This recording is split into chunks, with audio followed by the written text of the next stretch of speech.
ketika Yesus terangkat ke langit, Yesus ini duduk selama-lamanya di samping kanan Tuhan berdasarkan Ibrani 10 nomor 12. Di situ dikatakan dia nekes. Jadi dia duduk selama-lamanya secara terus-menerus di sebelah kanan Tuhan. Kalau ini betul adanya, saudara, maka yang datang kepada Paulus itu siapa gitu? Iya, abang. Makna duduk di sebelah kanan Allah itu maksudnya Yesus itu tubuh yang dimuliakan itu, yang bangkit itu mendapat tempat tertinggi, tempat terbaik di sorga. Itu maknanya, bang. Bukan berarti stay tempat di situ, bukan begitu lah. Iya, tapi kan nyatanya begitu. Itu kan tafsiran, saudaraku, ya. Memang semua tafsiran, memang semua ayat kitab suci itu untuk dipahami. Nggak ada yang bilang baca begini langsung masuk di otak, nggak ada. Iya, tapi kan di situ nyata dilihat bahwa tapi kan pemahaman kita itu makna duduk di sebelah kanan Allah itu belum. Jangan bayangkan seperti manusia yang duduk di sebelah ada Bang Suma di situ, ada Bang Fandi di situ, Bang Suma di sebelah kanan, bukan begitulah. Ya, tapi paling tidak Yesus ini dikatakan duduk di sebelah kanan, dan itu duduk artinya selama-lamanya. Tapi bagi itu yang pertama. Kalau abang belajar, apakah dari sudut pandang teologi dipahami seperti abang dipahami? Kalaupun tidak seperti yang saya uraikan, yang pasti ketika Yesus sudah terangkat ke langit, kedatangannya untuk yang kedua kali itu datang dengan jasadnya. Itu ucapan Yesus sendiri. Ya, apabila malaikat juga mengatakan bahwa untuk yang kedua kalinya ketika Yesus datang ke atas muka bumi itu lengkap dengan jasad. Benar, bang. Nah, tapi yang datang kepada Paulus tak ada ya jasadnya katanya. Tidak, bang. Datang di situ dalam pengertian yang datang kepada Paulus itu kan suara, bang. Itu suara dari kan ada suara, tapi Paulus itu kan dilihat cahaya gitu, bang. Itu kan penglihatan Paulus, bu. Abang ini apa hubungannya memahami Yesus duduk di sebelah kanan Allah menghubungkan Paulus, apa hubungannya, bang? Ya, artinya kalau Yesus itu berada di samping kanan Tuhan, berarti bukan dia yang datang kepada Paulus dong.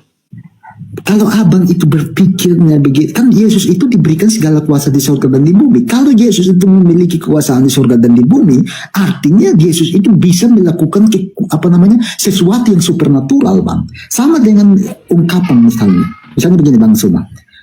Tuhan itu menolong 1000 orang saleh di tempat yang berbeda. Apakah ada 1000 Tuhan di situ atau ada 1000 tangan Tuhan di situ? Kan tidak, bang. Iya, sekali lagi saya katakan. Itu namanya apa istilahnya, bang, itu antropomorfisme, bang. Iya, Yesus sendiri yang mengatakan. Iya, bang.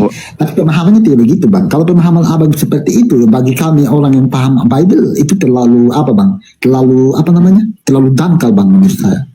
Bukan Anda yang paham Bible, saya yang paham Bible. Tentu saja dipaham dari saudara. Oh, nggak bisa. Nggak bisa. Saya kalau tidak paham Bible, bang, kalau saya tidak paham Bible, saya tidak akan Kristen, bang. Oh, nggak mungkin. Justru kalau Anda paham Bible, Anda keluar dari Kristen. Saya dapat pastikan. Abang, kecuali, bang, buktikan saya, orang yang keluar Kristen itu dia cerdas. Nggak ada yang cerdas, bang. Semua itu kan malah pembohong semua. Justru karena mereka sudah paham Bible, makanya mereka keluar dari Kristen. Dari mana, bang, paham Bible semua pembohong itu? Jujur, bang, semua. Oke, boleh saya uji? Boleh saya uji? Boleh saya uji. Oke, baik. Silakan. Oke. Jadi kalau kita berlihat terkait dengan antikristus di dalam kitab saudara. Antikristus itu artinya apa menurut saudara? Ini saya mau uji pemahaman saudara dulu. Pasti saya lebih paham dari saudara. Antikristus itu orang yang menolak bahwa Yesus itu bukan Kristus. Karena itu sederhana itu. Apa sih? Ya. Nggak apa-apa Anda mengatakan seperti itu. Tapi saya butuh pendalaman materi. Anda ngerti kalau saya berbicara mengenai pendalaman materi? Abang omong materi, tapi saya lihat abang di diskusi-diskusi. Kalau abang itu tidak paham hal-hal yang dasar, bagaimana saya bisa percaya abang? Anda pernah baca 1 Yohanes 2 nomor 22? Coba kamu baca aja, aku nggak pegang Bible. Berarti Anda tidak paham. Bagaimana Anda bisa paham? Apapun itu sahabat, kami orang Kristen. Ya, sekarang saya tanya, 1 Yohanes 2 nomor 22 itu bercerita tentang apa? Coba baca aja. Enggak, buat apa hafal? Berarti Anda nggak paham. Buat apa hafal? Apa gunanya hafal tapi tidak memahami? Apa gunanya? Kalau Anda tidak paham, Anda tidak akan simpan di kepala. Dan kalau tidak disimpan di kepala, bagaimana bisa Anda mengatakan paham? Kalau yang menghafal saja tidak paham, apalagi yang tidak menghafal. Apalagi Bang Suma ini saya yakin gak paham Al-Quran. Saya yakin. Terlalu lebay. Saya tidak suka orang sombong, tapi bodoh. Saya tanya kau. Gini, saudara. Anda tentang Al-Quran, Anda bisa jawab. Gini. Satu-satu aja. Gini. Bisa jawab tidak? Kita berbicara. Anda berbicara mengenai Kristus. Kristus itu apa? Herannya aku, ada yang menyebut Anda gurunda. Tapi Kristus itu apa? Berat badan aku 90 gram. Kristus itu apa? Gram dengan kilogram aja Anda nggak bingung. Bang, ini mau ngomong. Jangan bicara sendiri, saya nggak suka waria. Saya nggak suka waria. Jurus waria Anda nggak usah bawa begini. Saya tidak suka waria. Manusia paling kubenci itu waria, paham kau? Jadi nggak usah sifat-sifat waria kau bawa ke sini. Bang, kita hanya ingin mengedukasi.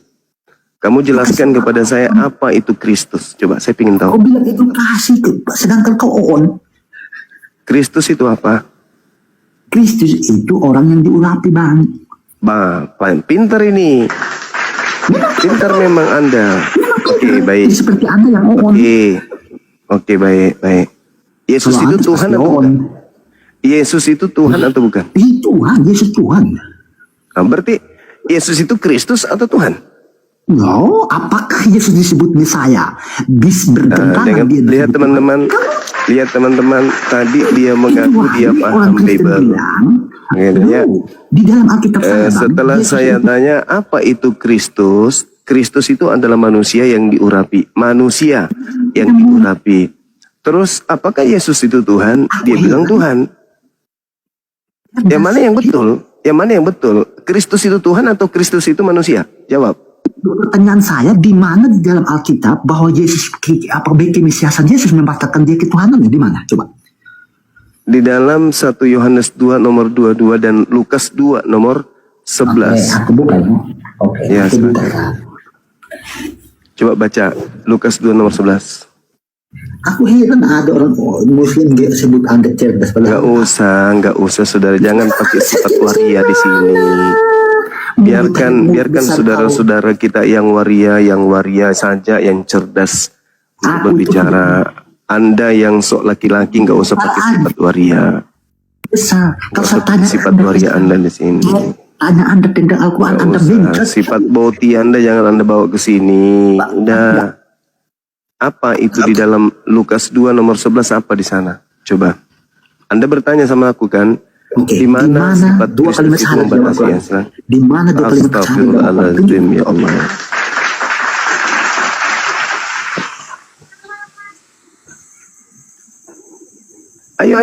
Ayo, baca Lukas 2 nomor 11 itu apa bunyi? Kamu jawab ya, dua kalimat syahadat di dalam Al-Quran ya, di mana ya?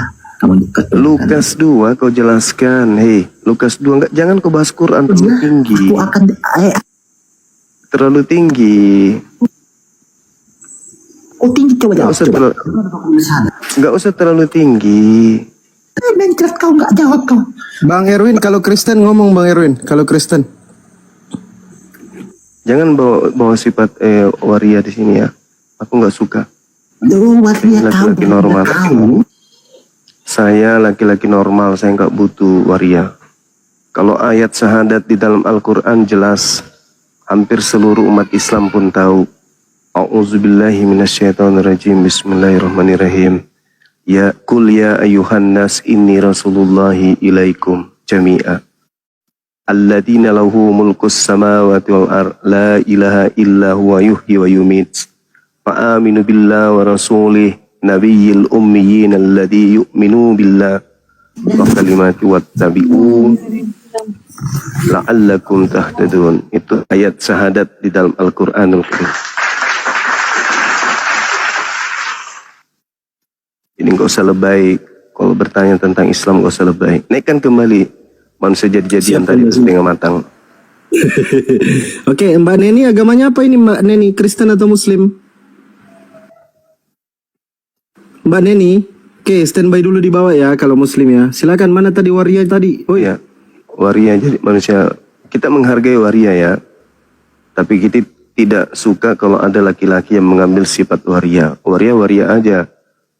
Itu adalah kelebihan saudara-saudara kita. Tapi kalau bukan waria, pura-pura jadi waria kayak tadi itu saya nggak suka. Atau waria yang pura-pura laki-laki kayak tadi juga aku nggak suka. Begitu juga kalau Tuhan pura-pura manusia, aku nggak suka.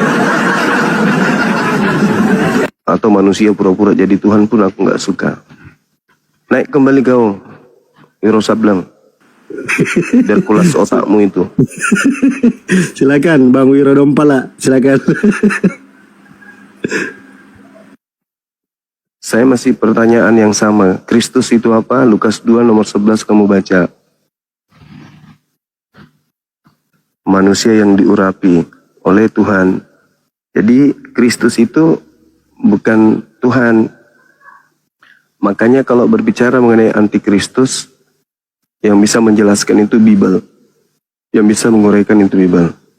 Jangan pernah ada orang Kristen yang masih Kristen mengaku paham Bible di hadapan Bang Suma, jangan. Ya. 1 Yohanes 2 nomor 22. Siapakah pendusta itu? Dijawab sendiri. Pendusta itu adalah yang menyangkal Yesus bahwa Yesus itu adalah Kristus. Siapa yang menyangkal bahwa Yesus itu adalah Kristus? Merekalah yang menuhankan Kristus. Menuhankan Yesus. Kristus itu manusia. Kristus adalah manusia yang diurapi Tuhan. Kristus itu level manusia. Kristus itu adalah titel yang diberikan oleh Tuhan kepada utusan-utusannya atau manusia-manusia pilihan. Jadi bukan Tuhan. Dengan Anda menuhankan Yesus, berarti Anda membantah kekristusan atau kemesiasannya. Mesias haram hukumnya disembah. Karena Mesias itu adalah hanya manusia. Sifat daripada Mesias atau Kristus itu adalah sifat-sifat manusia yang kepadanya diberikan sifat kenabian. Jadi kalau ada yang menyembah Yesus, itu sama dengan antikristus. Kalau Anda menerima Yesus sebagai Kristus, maka mustahil Anda akan menyembahnya.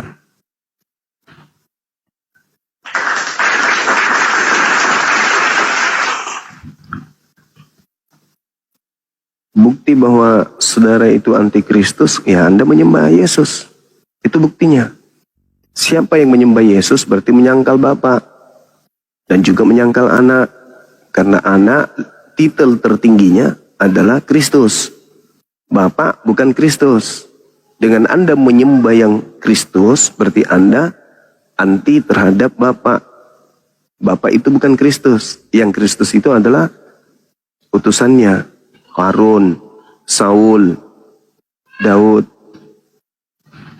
Itu yang Kristus.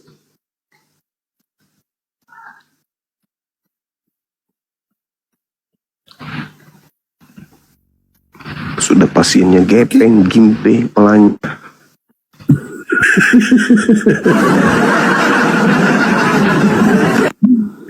Bang Zuma ini kayaknya baru bangun ini. Nggak ada tidur malah.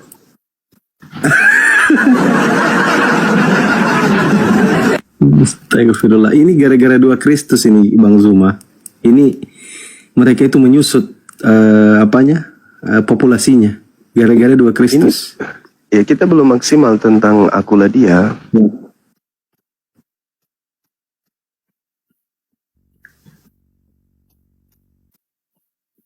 Itu memang bagaimana penjelasannya itu Bang Zuma? Akulah dia itu. Lukas 21 nomor 8. Waspadalah kepada penyesat yang datang kepadamu dengan memakai namaku dan berkata, titik 2, koma pembuka, akulah dia. Oh iya. Koma penutup. Berarti penyesatnya mengaku apa?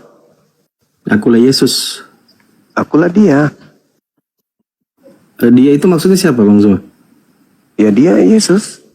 Ya berarti akulah Yesus penyesatnya itu. Iya, nah itu penyesatnya. Ini habis makan Indomie Mbak. Oh iya.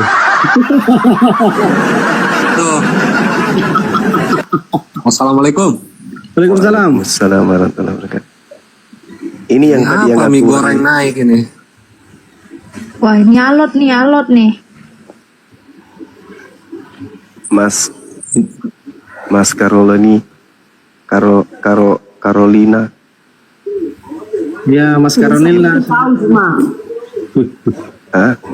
Joko marah-marah. Penyesat itu mengaku akulah dia, Mbak.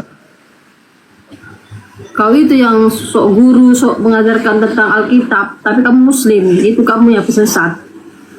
Memang wajib saya membuka tabir rahasia Karena yang kamu ada penyesat. dalam Bible.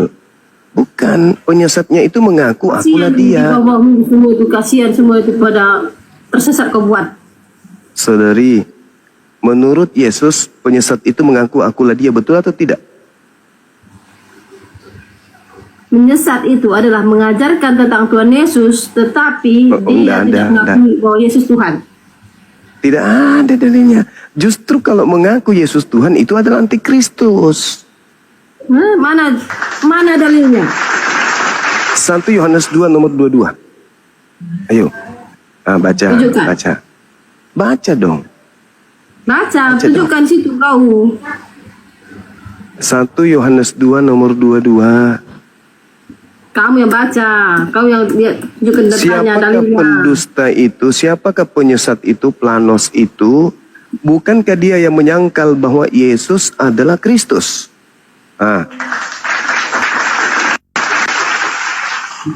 Dengan Anda mengatakan Yesus itu Tuhan, berarti Anda menyangkal dia Kristus. Ayat yang menegaskan bahwa pendusta adalah mereka yang menyangkal bahwa Yesus adalah Kristus dan bahwa menyangkal Bapa dan Anak adalah tanda Kristus. Yang menyangkal Ya, itu Bapa, dia. yang menyangkal Anak itu adalah Kristus. Ya, Yang jelas itu. menyangkal Yang menyangkal Yesus bahwa Yesus itu adalah Kristus. Dengan Anda menuhankan Yesus, berarti Anda menyangkal kalau dia itu Kristus. jangan so tahu. Loh, Kristus itu apa? Iman kami berkata Yesus itu adalah Tuhan.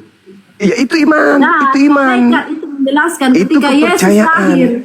Malaikat itu kepercayaan. mengatakan, malaikat mengatakan ketika Yesus lahir, malaikat Ya. itu berkata, telah lahir bagimu Kristus Apa? Tuhan di kota Daud.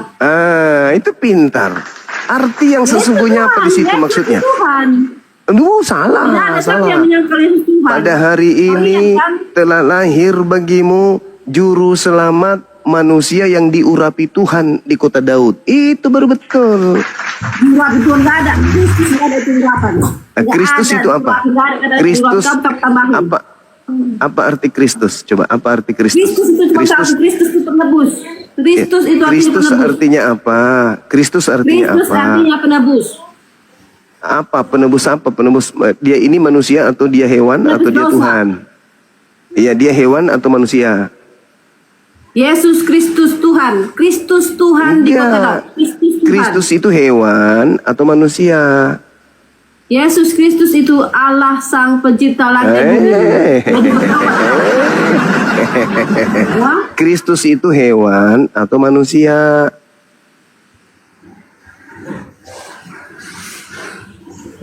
Telah lahir bagimu Kristus Tuhan. Tuhan. Ya, Kristus. Kau kan Tuhan. Iya, Kau bukan Kristus kau itu apa? Manusia-manusia. Dalam Kau tanya, bahasa- Tuhan manusia apa segala macam. Dalam Kristus bahasa Tuhan. Yunani,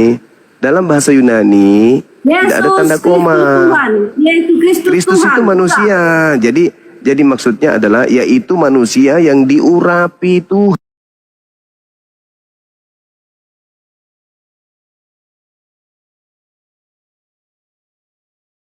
Jari di dalam, lalu diminum, maka ada dua jawaban untuk hal ini. Pertama, mungkin mereka menggunakan dalil tawasul namanya. Apa tawasul itu?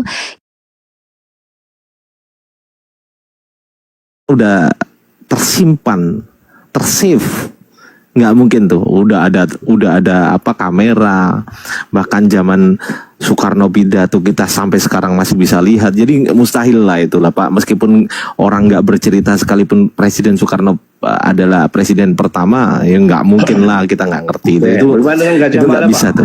Hayam Wuruk gimana? Oke, baik. Kalau soal hayam wuruk nih, tak kasih tahu nih. Kalau soal hayam wuruk itu adalah cerita dari masyarakat yang kita terima. Cerita dari masyarakat yang kita terima. Pertanyaan saya, kalau kita urut nih Pak, kalau kita urut, apakah Bapak bisa menemukan perkataan hayam wuruk? Kalau mau valid, betul-betul valid tuh ya. Kalau hanya sekedar sejarah bacaan, no problem. Artinya apa? Kita nggak mempermasalahkan valid atau enggaknya. Yang penting saya baca. Selesai. Tapi kalau mau mempermasalahkan valid dan tidaknya, mari kita uji secara transmisi, Pak. Sekarang saya tanya. Misal ya, kalau ke hayam wuruk, siapa Pak penulis buku hayam wuruk? Saya tanya ke Bapak. Saya tidak tahu. Nah itulah. Ya itu dari situ. Oke, kita bahas yang tahu aja. Kita bahas yang tahu. Siapa penulis kitab Lukas? Yes, Lukas. Setahu saya Lukas. Iya, kena tombak. Nggak apa-apa, langsung di tap-tap layar. Udah aku share sama Bang Zuma.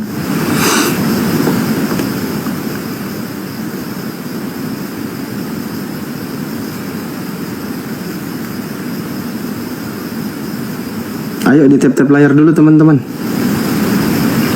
Ditombak dari jauh dekang. Oke, Makan kutu tani itu dinaikkan kembali. siapkan dah. Ayo di tap-tap layar teman-teman. Tap-tapnya di Ternak kutunya dinaikkan kembali. siapkan dah. Parah kali Kristen ini ya. Mana tadi dia? Dendam abadi. Coba hati-hati. Apa nama akunnya tadi apa? Caroline Sitepu, nanti saya undang. Saya tahu kan dah. Peternak kutu dia itu. Habis diternaknya dimakannya. Bentar ya. Masalah generasi.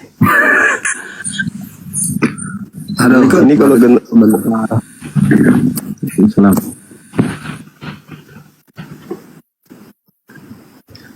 kalau dibiarkan orang-orang kayak gini, generasi berikutnya bahaya. Kristus dipikir Tuhan.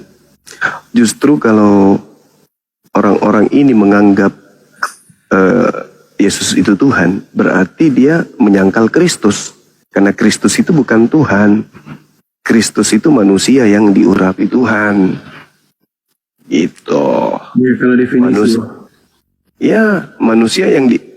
Manusia yang diurapi Tuhan bukan Tuhan.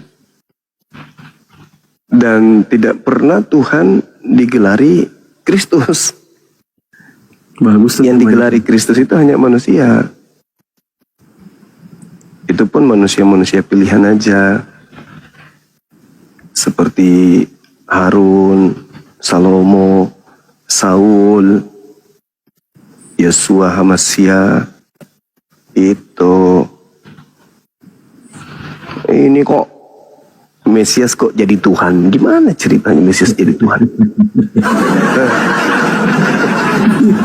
Berarti nyata bagi mereka, bagi kita bahwa mereka ini adalah antikristus, penyesat. 1 Yohanes 2 nomor 22 itu yang mengatakan itu. Tadi peternak kutu mana dia? Si tipu itu. Bentar aku sharekan dah. Carolina Sitepu. Pede kali pun pakai penipu namanya. Si mie goreng. Mie goreng. Mie goreng ya kan ya. Gurunda lagi kapan masak. rencana main ke Bandung lagi Gurunda? Bandung, saya di Jakarta mungkin tanggal 13 kali ya. Mungkin ada waktu jalan-jalan ke Bandung kali. Nanti ada ajakan dari teman-teman. Siap perintah bosku.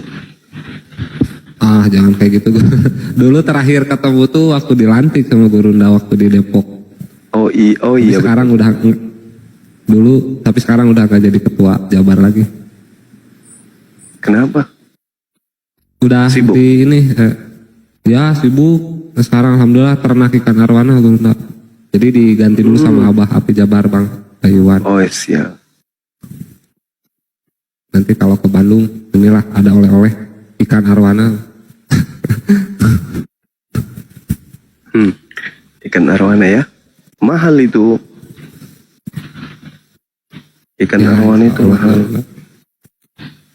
Minta doanya aja biar ternaknya lancar Gurunda. Iya. Tapi jangan sampai ikannya mati, bangkit hari ketiga, bahaya. Nah takutnya tuh dimakan sama ini, takutnya dimakan sama oten Gurunda. Soalnya pernah dengar katanya makan ikan goreng juga katanya sebelah. Nah itu, takut. Jadi Tuhan kalau itu. Oh, Jadi oten. Itu kan yang saya WA-kan kemarin itu pendeta Ari itu yang sok-sok jago itu. Mana aku tantang Bang Zuma itu katanya. Nggak berani dia. Berani tabrak tembok dia. Makanya saya kirimkan kemarin itu kan Pak Pendeta Kenapa Ari. nggak kesini? Nanti saya coba undang ya. Kesini. Saya coba Ya, share. saya sudah siapkan silet.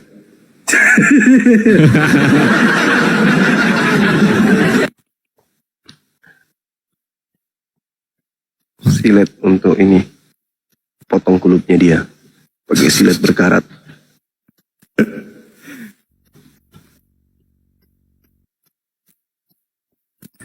Iya silakan ya kalau ada teman-teman Kristen sebelum pendetanya, pastornya atau romonya naik silakan kirim permintaan. Yang kawan-kawan Muslim kalau bisa standby dulu biar kita yang naik Kristen dulu ya biar dialog. Ini D2 siapa? Pan? D2 mana? Naikkan aja. Ada permintaan. Oh ya. Nggak ada di sini, nggak kelihatan. Kabur. Iya. Harusnya si Carolina itu kalau dia punya ilmu kejar kita ke sini. Jangan manfaatkan rungkat kabur. Alhamdulillah, alhamdulillah, alhamdulillah.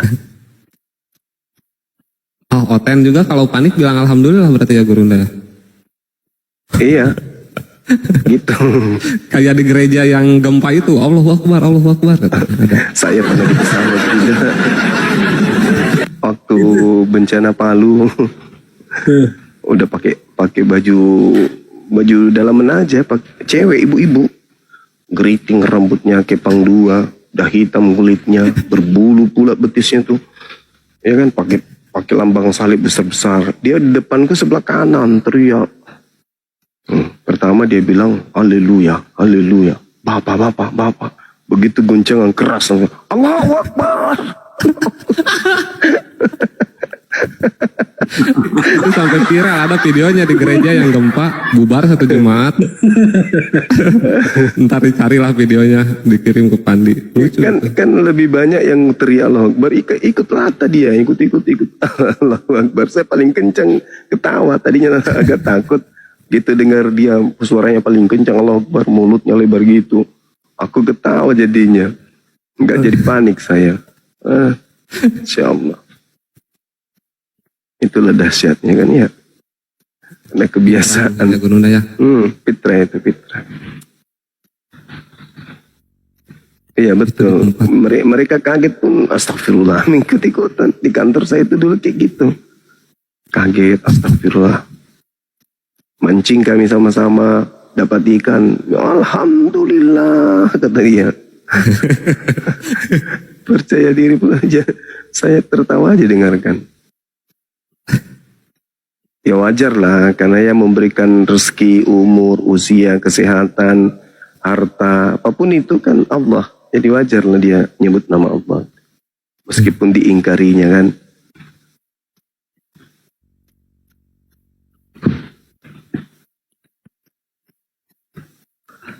Ayo silakan teman-teman Kristen kalau mau naik yang coba ini ada Andika mungkin Ada Kristen. satu nih.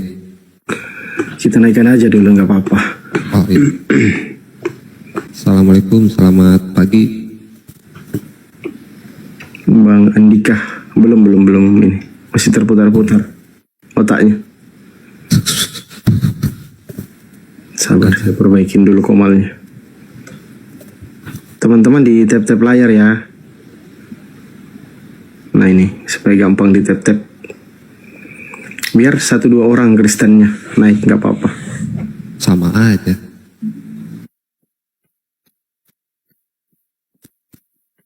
Tanggal 13 ah. Hari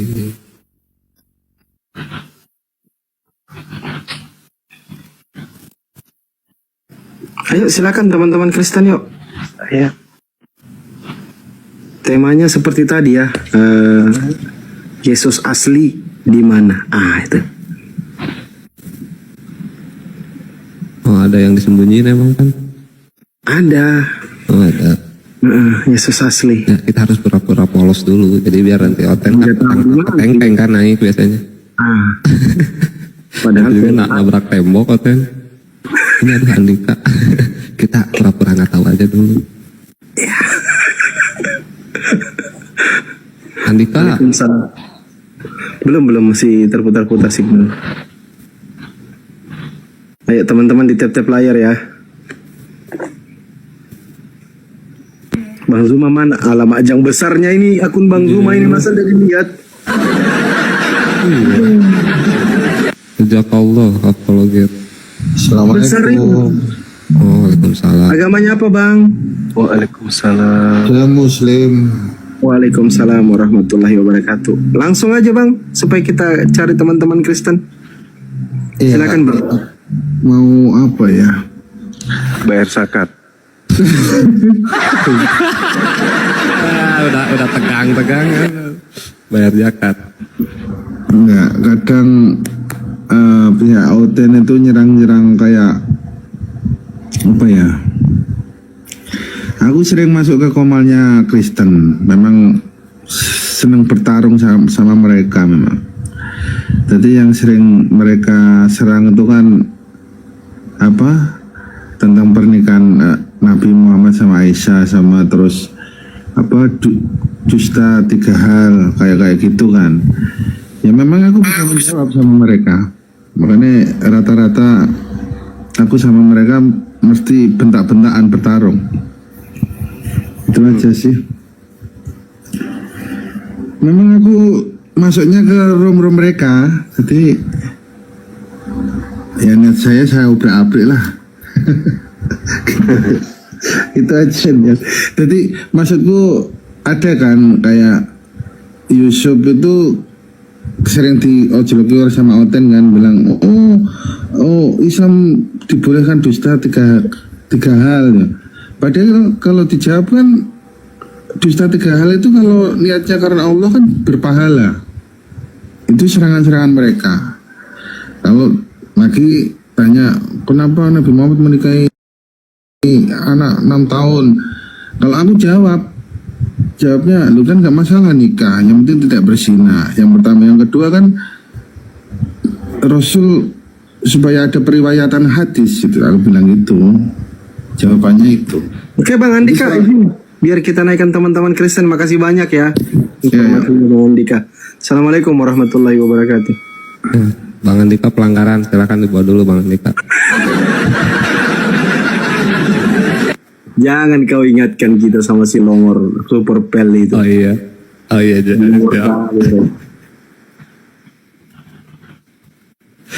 Ayo di tap-tap layar teman-teman ya. Kencangkan dulu tap-tap. Ngapain lu lempar donat ke sendiri lucu. Salah lempar woi. Salah majang. Waalaikumsalam warahmatullahi wabarakatuh. Mau ku lempar tadi ke Bang Zuma tapi salah kena. Gara-gara si Andika tadi tuh. Kopalnya geser ya. Kayak gak ada kerjaan liatnya ya kan, lu ngelempar sendiri.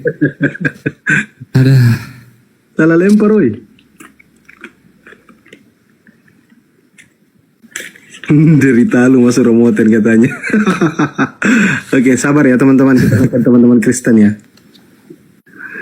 Yang kawan-kawan Kristen dulu ya, kalau ada yang mau naik ya. Ini biar cepat karena sudah jam 1. Kalau ada muslim naik mungkin tertekan, kita langsung turun. Biar cepat. Ada bang driver. Oke, mantap, langsung dibawa bising. Biar cepat kita. Namanya driver, pasti langsung dangdutan. Di tap-tap layar teman-teman ya. Ini di Fandi Ahmad 02 nih. Kalau bisa di sini ditekan biar komalnya kita kuat. Yang teman-teman Kristen kalau mau dialog silakan kirim permintaan. Santai-santai aja kita. Udah larut, semakin larut itu harusnya semakin santai, jangan semakin tegang. Silakan teman-teman Kristen.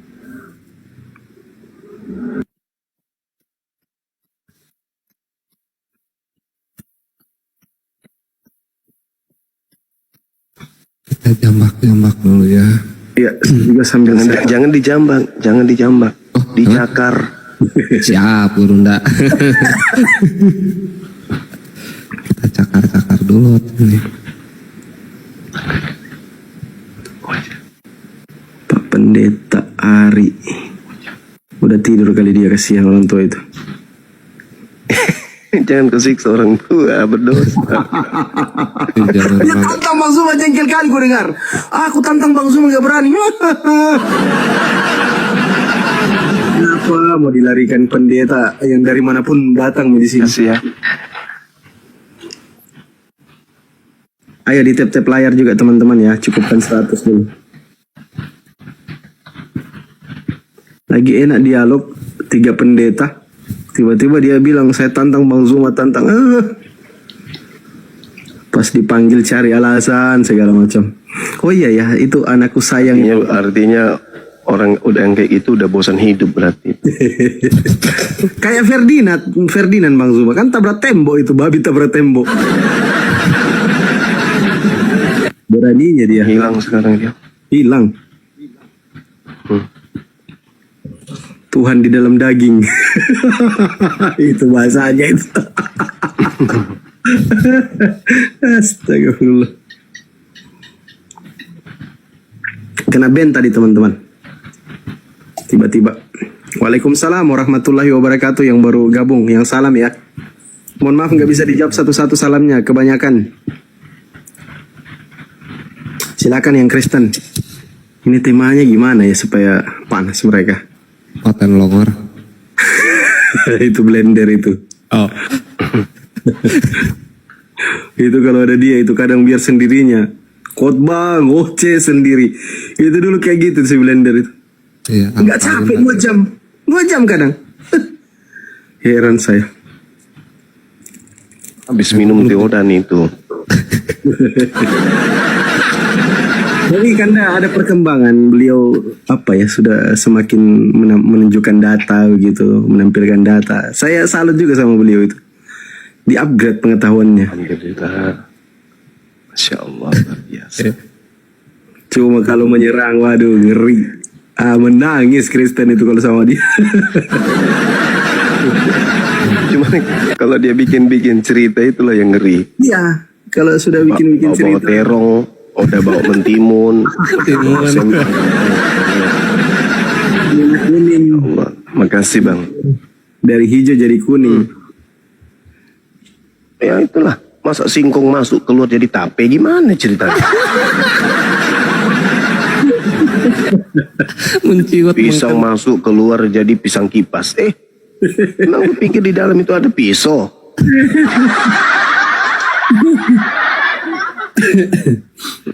Lagu Baikku Tuhanku, banyak yang request ini, Anakku Tuhanku ini, aduh. Memang keren lagu itu ya teman-teman ya. Saya juga suka itu. Saya kadang nyanyi-nyanyi kalau tidak live itu ya. Misalkan mau pergi mandi itu nyanyi-nyanyi tuh sambil jalan ke kamar mandi. Anakku sayang. Lucu kali tuh kalau kita dengar-dengar lagu itu. Pantas banyak yang request ya. Banyak juga yang pusing dibuatnya.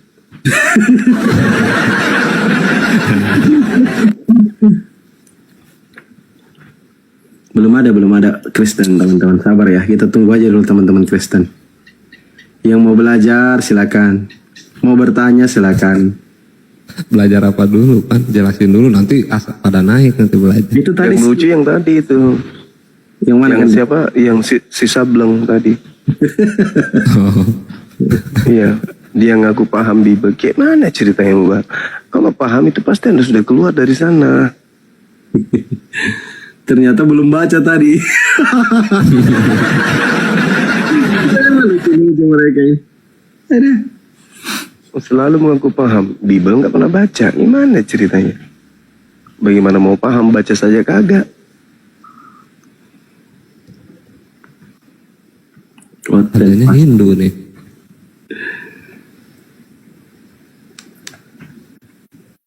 Iya, sambil di tap-tap juga ya teman-teman ya. Kalau cukup 100k itu bagus tuh Komal. Hotel nggak ada, adanya Hindu ini di bawah. Punah. 1-2 orang nggak apa-apa teman-teman Kristen, biar teratur ya. Karena sudah larut.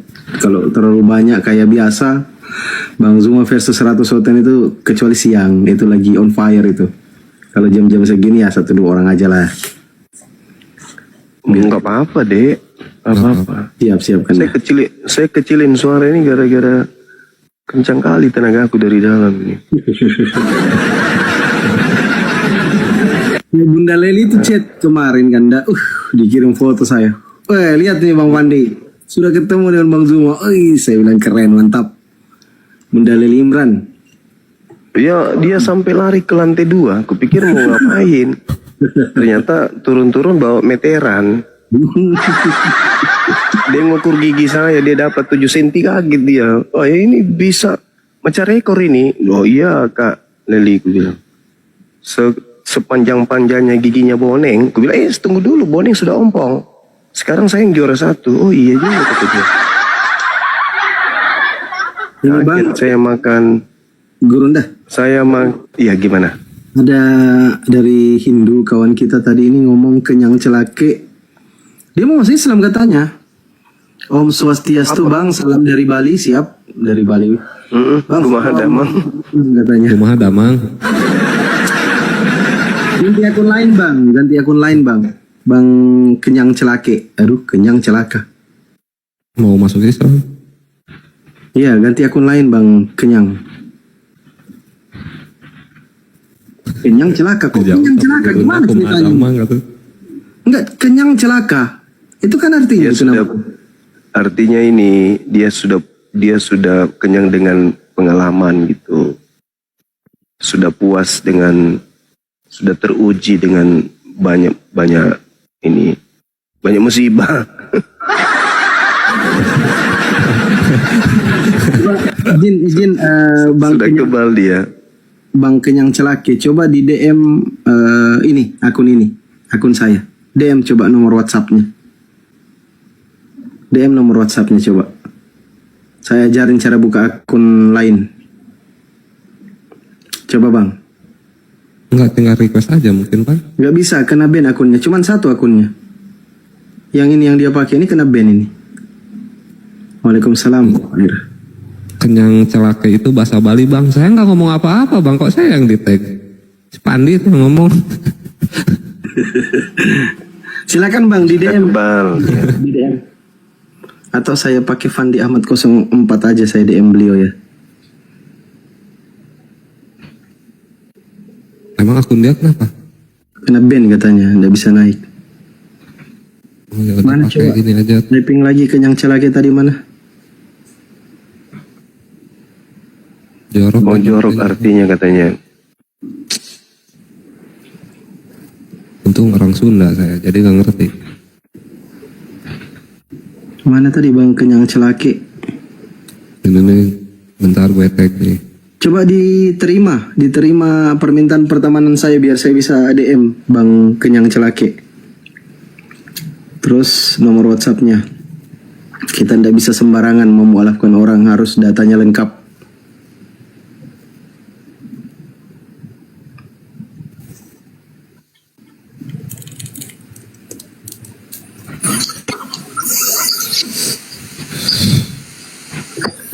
Halo, Bang Tiang Jemuran. Ya, assalamualaikum warahmatullahi wabarakatuh. Waalaikumsalam. Wassalamualaikum. Terima kasih host. Sebelumnya saya mengikuti Bang Zuma ini sudah hampir 6 bulan lah. 6 bulan dong. 6 bulan. Iya. Iya, syukur alhamdulillah pada malam hari ini saya ada kesempatan untuk berbicara langsung dengan orang yang saya kagumi dan orang yang saya takzimi, Bang Zuma. Semoga sehat selalu dan selalu dalam lindungan Allah Subhanahu wa taala. Bang, ada sebenarnya aku sudah lama nih ingin bertanya. Saya baru mungkin dalam 5 bulan ini sering naik di komal-komal lintas agama, Bang. Di sini Bang, mungkin saya dalam 10 penghujat. Jadi kalau seumpamanya naik nih ada penghujat dari orang sebelah kan. Dalam 10 penghujat ini yang dari orang Islam, dari orang Muslim, mungkin ada 10, mungkin dalam 10 itu ada saya, Bang. Terus jika itu sisa 2, Bang, mungkin salah satunya itu saya. Yang saya ingin tanyakan, Bang, saya kira-kira berdosa nggak, Bang, kira-kira? Karena saya merujuk ke hadis Nabi bahwasanya jika nabimu dan agamamu dilecehkan, maka gantilah pakaianmu dengan kain kapan. Saya berpedoman gitu, Bang. Kira-kira berdosa nggak, Bang, saya, Bang? Makasih, Bang. Jadi gini, saudara, kalau kita berbicara mengenai kaidah Islam, ada posisi di mana kita harus mendudukkan perkara pada tempatnya terkait dengan perkara masing-masing perkara. Maksudnya gini, ketika seorang pemimpin, taruhlah misalnya seorang presiden, ditegur oleh seorang preman misalnya, seorang intelektual, orang yang memiliki jiwa dan pemikiran yang besar, lalu diolok, disampaikan, hei kamu si gundul misalnya. Orang yang punya pemikiran besar, jiwa besar, akan memandang olok-olokan itu sebagai satu hiburan. Tetapi ketika ada orang yang tensian, suka makan B2, dipanggil dengan panggilan yang sama, si gundul, lantas dia emosi, marah dan seterusnya, itu terlihat tuh, tercermin dari bagaimana dia merespon. Nah, apa maksud daripada yang saya sampaikan ini? Artinya bahwa ketika kita menerima pesan, apakah itu berupa hujatan, penistaan terhadap baginda Rasulullah Muhammad SAW, terhadap Islam, terhadap Allah, terhadap Al-Quran, maka lebih utamakan dulu menyeru, menyampaikan. Kalau dia sudah disampaikan dengan cara-cara yang baik, dengan cara yang bijaksana, tapi orangnya tidak mau berubah, ya illal ladzina zalamu minhum, maka terhadap orang zalim yang ada di antara mereka, ya kita harus tegas, kita harus keras. Tetapi bukan berarti kita harus terlena di dalam kita membalas tindakan mereka. Kalau saya sendiri, ya saya lebih utamakan berdebat.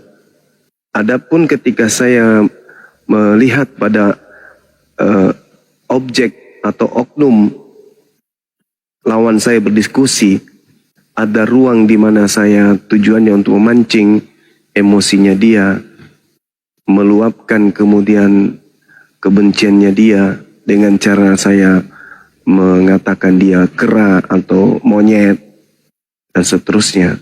Itu ada tujuannya. Jadi kita tidak serta-merta menghina, murni menghina, enggak. Atau kita mengatakan dinilai penista, murni penista, enggak. Tapi hal itu terjadi karena ada sebab. Jadi dia menuai apa yang dia tanam. Dia panen dari hasil yang dia tanamkan itu. Ketika dia datang dengan menghina pribadi, bagi saya itu bukan apa-apa, itu hanya lucu-lucuan itu. Tapi ketika dia menghina Allah, menghina Nabiullah, maka yang pertama, lakukan penekanan dengan menggunakan ilmu. Yang kedua, kalau dia tidak kemudian berubah, maka harus tegas kepada dia. Yang keempat, permalukan, tidak apa-apa. Tapi ingat, kita harus punya batasan. Kita harus punya kontrol emosi. Jadi kita tidak boleh lepas 100%. Seperti itu. Karena Al-Quran kan lebih mengedepankan etika. Ud'u ila sabili rabbika bil hikmah wal mau'idatil hasanah wajadilhum billati hiya ahsan. Jadi ada perintah wajadilhum billati hiya ahsan. Perintahnya berdebatlah. Jadi ada perintah berdebat. Perintah berdebat ini tentu dengan cara-cara yang baik. Nah, kalau dia sudah zolim, maka kita harus tegas kepada mereka. Saya, tapi kan bukan berarti saya baik, enggak. Saya sempurna, tidak. Setiap ucapan saya, yang misalnya saya mengatakan kamu itu orang yang berasal dari sperma B2, itu pasti sudah tatarannya untuk supaya dia sadar dan berhenti untuk menghina. Bukan saya menghina terus-menerus, enggak. Enggak, tetapi apa yang saya lontarkan kepada mereka adalah daya kejut untuk supaya mereka berhenti. Bukan serta-merta untuk nyakitin mereka, tetapi supaya dia berhenti dari penghinaannya. Jika Nabi Muhammad dikatakan pedofil, saya mengatakan, di mana bukti daripada Nabi Muhammad itu pedofil? Sedangkan sembahanmu turun ke bumi dan mengisap puting wanita dewasa. Itu sebenarnya tujuannya bukan untuk menghina itu. Itu tujuannya untuk supaya mereka sadar. Oh iya ya, Yesus turun ke bumi, dia kan Tuhan. Ngapain dia turun ke bumi? Tujuannya, kenapa harus jadi bayi dulu? Kenapa nggak langsung dewasa aja? Nah itu tujuannya itu hanya sekedar untuk supaya mereka mawas diri. Lain kali jangan menghina, karena Bibelnya akan menumpahkan semua hinaan yang ada di dalam kitab itu sendiri kepada mereka. Jadi tidak murni menista, tidak murni menghina. Nah saya rasa juga saudara saya ini tidak melakukan hal yang sama. Tidak melakukan hal yang sama dengan saya, maksudku. Jadi bukan tujuannya menghina, menista benar-benar untuk berperang, enggak. Karena saudara kita ini, yang kita lawan ini adalah orang yang sudah jatuh duluan, Bang. Mereka ini adalah orang-orang yang menzolimi diri mereka sendiri. Mereka butuh kita. Mereka butuh penjelasan, mereka butuh dibimbing, mereka butuh diingatkan. Bahkan mereka butuh dikagetkan. Jadi kalau menyadarkan dia dengan tamparan, tampar. Kalau menyadarkan dia dengan kena ludah di muka, ludahin. Demi untuk menyadarkan mereka. Tapi lihat, person to person. Jangan semuanya disapu rata. Ada orang yang bisa kita sadarkan dengan keras, ada yang tidak.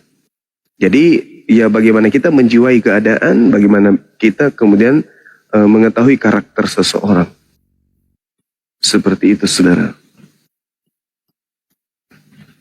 Tapi kalau bisa, sebisa mungkin jangan jatuh pada penistaan. Bimbing, didik mereka untuk memahami bahwa apa yang kita lakukan terhadap mereka, seperti misalnya saya mengatakan monyet, itu karena mereka sudah terlihat nyata nggak menggunakan akal. Seperti itu. Oke, meskipun iya. Oke, baik Bang. Meskipun resikonya pasti kita yang mengatakan penghujat, penista, pasti ya karena kita terjun di dunia apologet seperti ini, ya kita harus siap-siap menuai apa yang kita lakukan. Entah itu dari cemoohan dari orang-orang yang mengaku bampol, orang mengaku muslim, mengaku pembela Kristen, mengaku sebagai orang yang toleransi, ya kita harus siap untuk itu. Tapi kalau niatan kita karena Allah, siapapun di depan kita, itu kita tidak akan pernah gentar, sedikit pun. Begitu saudara, silakan. Oke, makasih Bang. Sejauh ini saya paham dari penjelasan Abang, dan alhamdulillah saya juga dalam hujatan berdata, nggak serta merta harus menyerang ke sana. Saya mainkan saya mainkan dalam kitab mereka itu aja, Bang. Iya. Ya, bagus itu. Oke. Bagus. Oke, makasih, Kita Bang. butuh ya. Iya, makasih Iya, penjelasannya. Siap. Ya, assalamualaikum warahmatullahi wabarakatuh. Izin turun ya. Ya, Waalaikumsalam warahmatullahi wabarakatuh. Ini ada yang baru bergabung. Kakak Polos, monitor. Ya, selamat malam. Ya, Muslim apa Kristen Bang? Kristen, Katolik. Siap. Mau bayar perpuluhan Bang? Saya zakat. Silakan Bang, Kakak Polos. Dari mana Kakak Polos, asal mana? NTT atau Mbak. Oke, salam kenal saudara ya, salam toleransi. Silakan, mungkin ada yang mau ditanyakan kali atau ada yang mau didiskusikan terkait tema Yesus asli itu ada di mana. Silakan Kakak Polos. Sabar, masih nyimak dulu. Oke, dijelasin dulu mungkin Bang Zuma. Nanti beliau tanggapi. Iya. Jadi di Islam itu kaidahnya jelas. Dalam hal nasihat menasihati, dalam hal mengajak kepada kebenaran, saling menghargai, saling menghormati, itu adalah kaidah atau muatan ajaran yang dibawa oleh Islam. Ayat yang saya bacakan tadi itu Al-Quran Surah An-Nahl ayat 125. Ud'u ila sabili rabbik. Jadi perintahnya serulah kepada seluruh manusia. Jadi bukan hanya kepada umat Islam saja, tapi kita harus menyeru kepada seluruh manusia bil hikmah, dengan hikmah. Wal mau'idatil hasanah, dan juga dengan pengajaran yang baik. Nah, kalaupun ada perdebatan terjadi, kata Al-Quran, ya berdebatlah wajadilhum billati hiya ahsan. Berdebatlah dengan mereka dengan metode yang baik, dengan cara yang baik.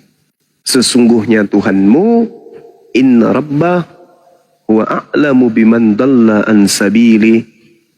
Tahu, ya, Tuhanmu itu tahu siapa yang sesat di jalannya, dan juga wa huwa a'lamu bil muhtadin. Siapa yang mendapat petunjuk juga Tuhanmu tahu. Jadi tugas kita hanya memberi seruan saja, menyampaikan kebenaran. Tugas kita hanya menyampaikan kebenaran itu. Hanya saja pada saat kita menyampaikan kebenaran, ya kita terbawa oleh situasi. Apa itu situasi, dengan siapa kita berdebat. Tapi muatan yang disampaikan ini adalah menyeru kepada dia, menyeru kepada mereka, menyeru kepada manusia, kepada jalan Tuhan yang benar. Kepada jalan Tuhan dengan cara-cara yang benar. Jadi kita ajak mereka untuk kemudian mendudukkan perkara Tuhan itu Tuhan, manusia itu manusia. Itu yang harus dikedepankan. Dan ini adalah cakupan muatan yang dibawa oleh Al-Quran, yang dibawa oleh umat Islam. Nah, ada juga kita lihat pendebat dari Islam ini, ya karena suka berdebat mungkin dia dari pendebat politik atau apa gitu, atau gemar nyeloce atau ya celote atau apa gitu kan ya. Jadi dia cuman pokoknya congornya itu yang penting ngomong gitu loh. Tahu 2-3 data dari Bible, udah jadikan senjata untuk pote-pote ya kan.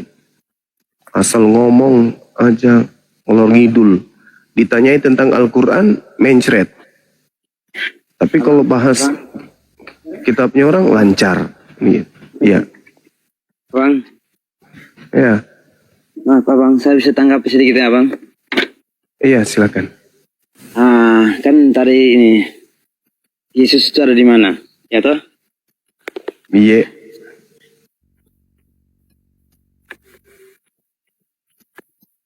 Yesus itu di mana, Bang? Maksudnya tadi kan ada pertanyaan di atas. Yesus itu di mana? Kalau menurut kami, agama Kristen, Iya. Yesus itu naik di surga. Yesus itu sebagai Allah Bapa yang turun ke dunia. Yes. Kalau yang turun ke dunia jadi manusia itu dewa. Tertulis di Filipi 2 itu Bang. Filipi 2 nomor 6, nomor 7, nomor 8. Yang turun ke bumi itu adalah dewanya Romawi. Turun ke bumi mengosongkan diri, tidak mempertahankan kedewaannya, melainkan mengambil rupa manusia dan taat, bahkan taat sampai mati di atas salib. Nah, itu Tuhannya orang Roma. Kalau Tuhannya Yahudi itu nggak ada, turun ke bumi jadi orang itu nggak ada. Ya, itu namanya kepercayaan kami toh. Iya, saya hargai.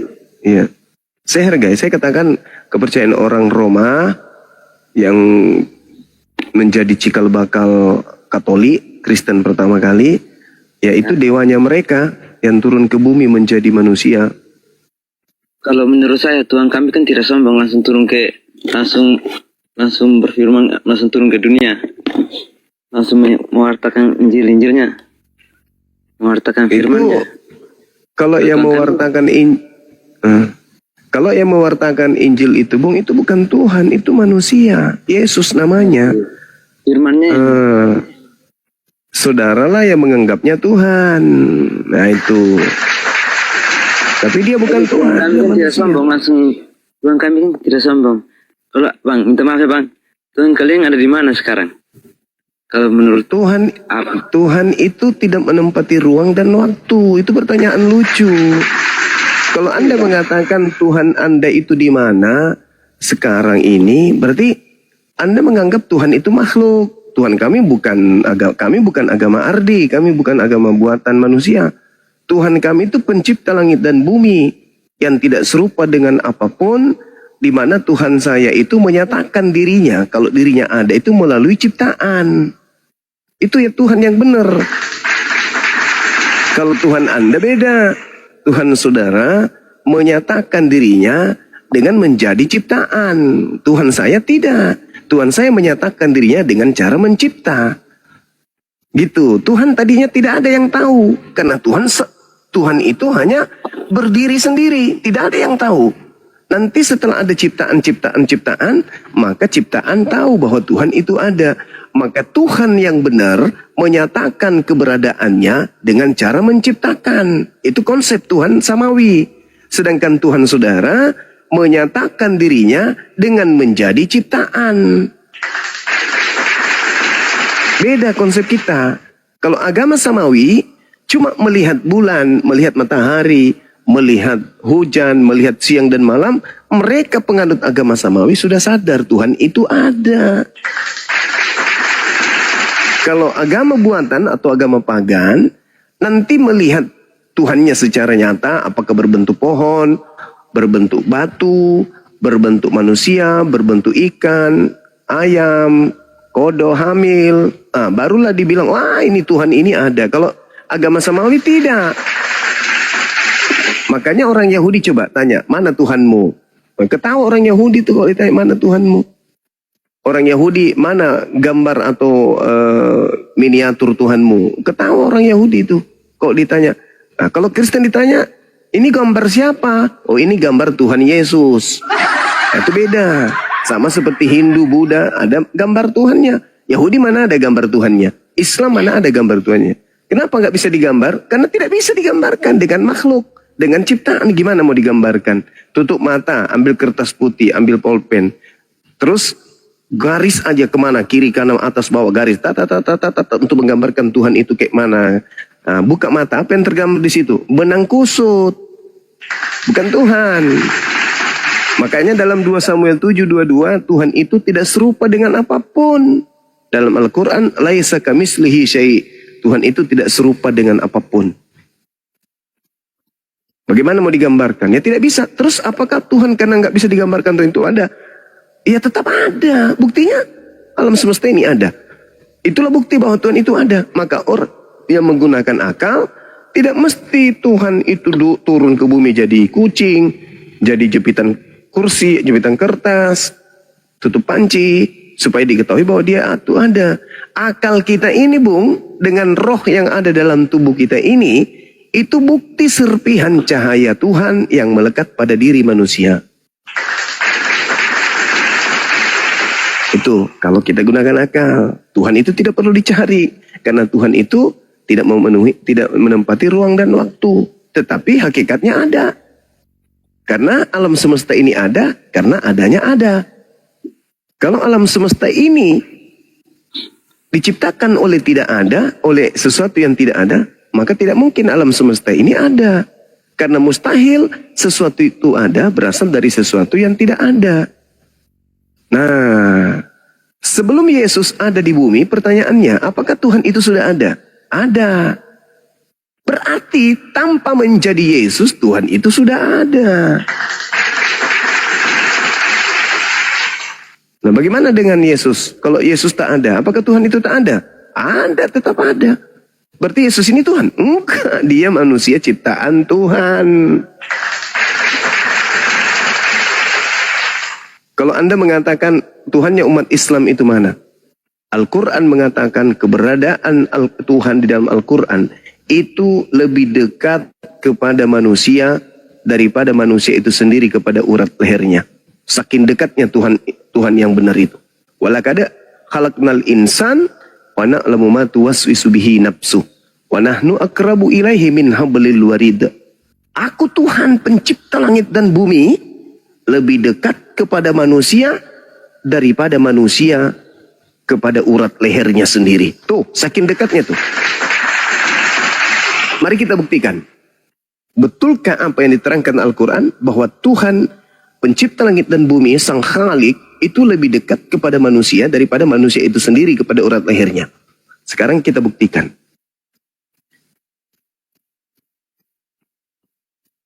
Kalau saudara menyadari Anda makan, malam hari Anda makan, lantas Anda tidur dan seterusnya. Anda nggak merasa besok tiba-tiba kuku Anda itu memanjang. 1 hari, 2 hari, 1 minggu, 2 minggu sudah minta dipotong kuku Anda. Sekarang, bagian dari tubuh Anda itu adalah gigi. Makanan masuk juga ke dalam tubuh. Kenapa gigi Anda tidak memanjang seperti kuku? Siapa yang mengatur itu semua? Aku kata Allah. Walaqad khalaqnal insan wa na'lamu ma tuwaswisu bihi nafsu. Aku yang mengadakan, aku yang mengetahui, aku yang mengatur apa yang ada pada diri manusia. Serusuk kita ini rusuk. Kenapa rusuk kita tidak memanjang seperti rambut? Apakah kita yang menahannya? Tidak. Maka Allah mengatakan, aku lebih dekat dari manusia daripada manusia itu sendiri terhadap urat lehernya. Berarti yang mengatur tubuh kita ini adalah Allah. Contoh, Anda melihat ke kiri, Anda mengangkat tangan. Ini tangan Anda. Ya, ini tangan saya. Apakah itu saya? Bukan. Itu tangan saya. Ini tangan kanan. Ini tangannya siapa? Itu tangan saya. Ini yang di kepala ini apa? Itu kepala saya. Ini yang di depan, ini mata saya. Ini hidung saya. Ini mulut saya. Ini tenggorokan saya. Ini perut saya. Ini kaki saya. Ini telapak kaki saya. Ini jari-jari saya. Ini suara saya. Lalu saya mana? Kamu itu nggak ada. Kamu itu nggak ada. Semua yang ada pada dirimu itu milik Allah. Ini tangan saya, ini kepala saya. Terus saya sendiri mana? Saya itulah yang dikatakan serpihan cahaya Tuhan yang melekat pada diri manusia. Aku adalah pemilik segala-galanya. Itulah yang disebut pencipta Sang Khalik. Itu yang benar itu. Masya Allah, sahabat bambu.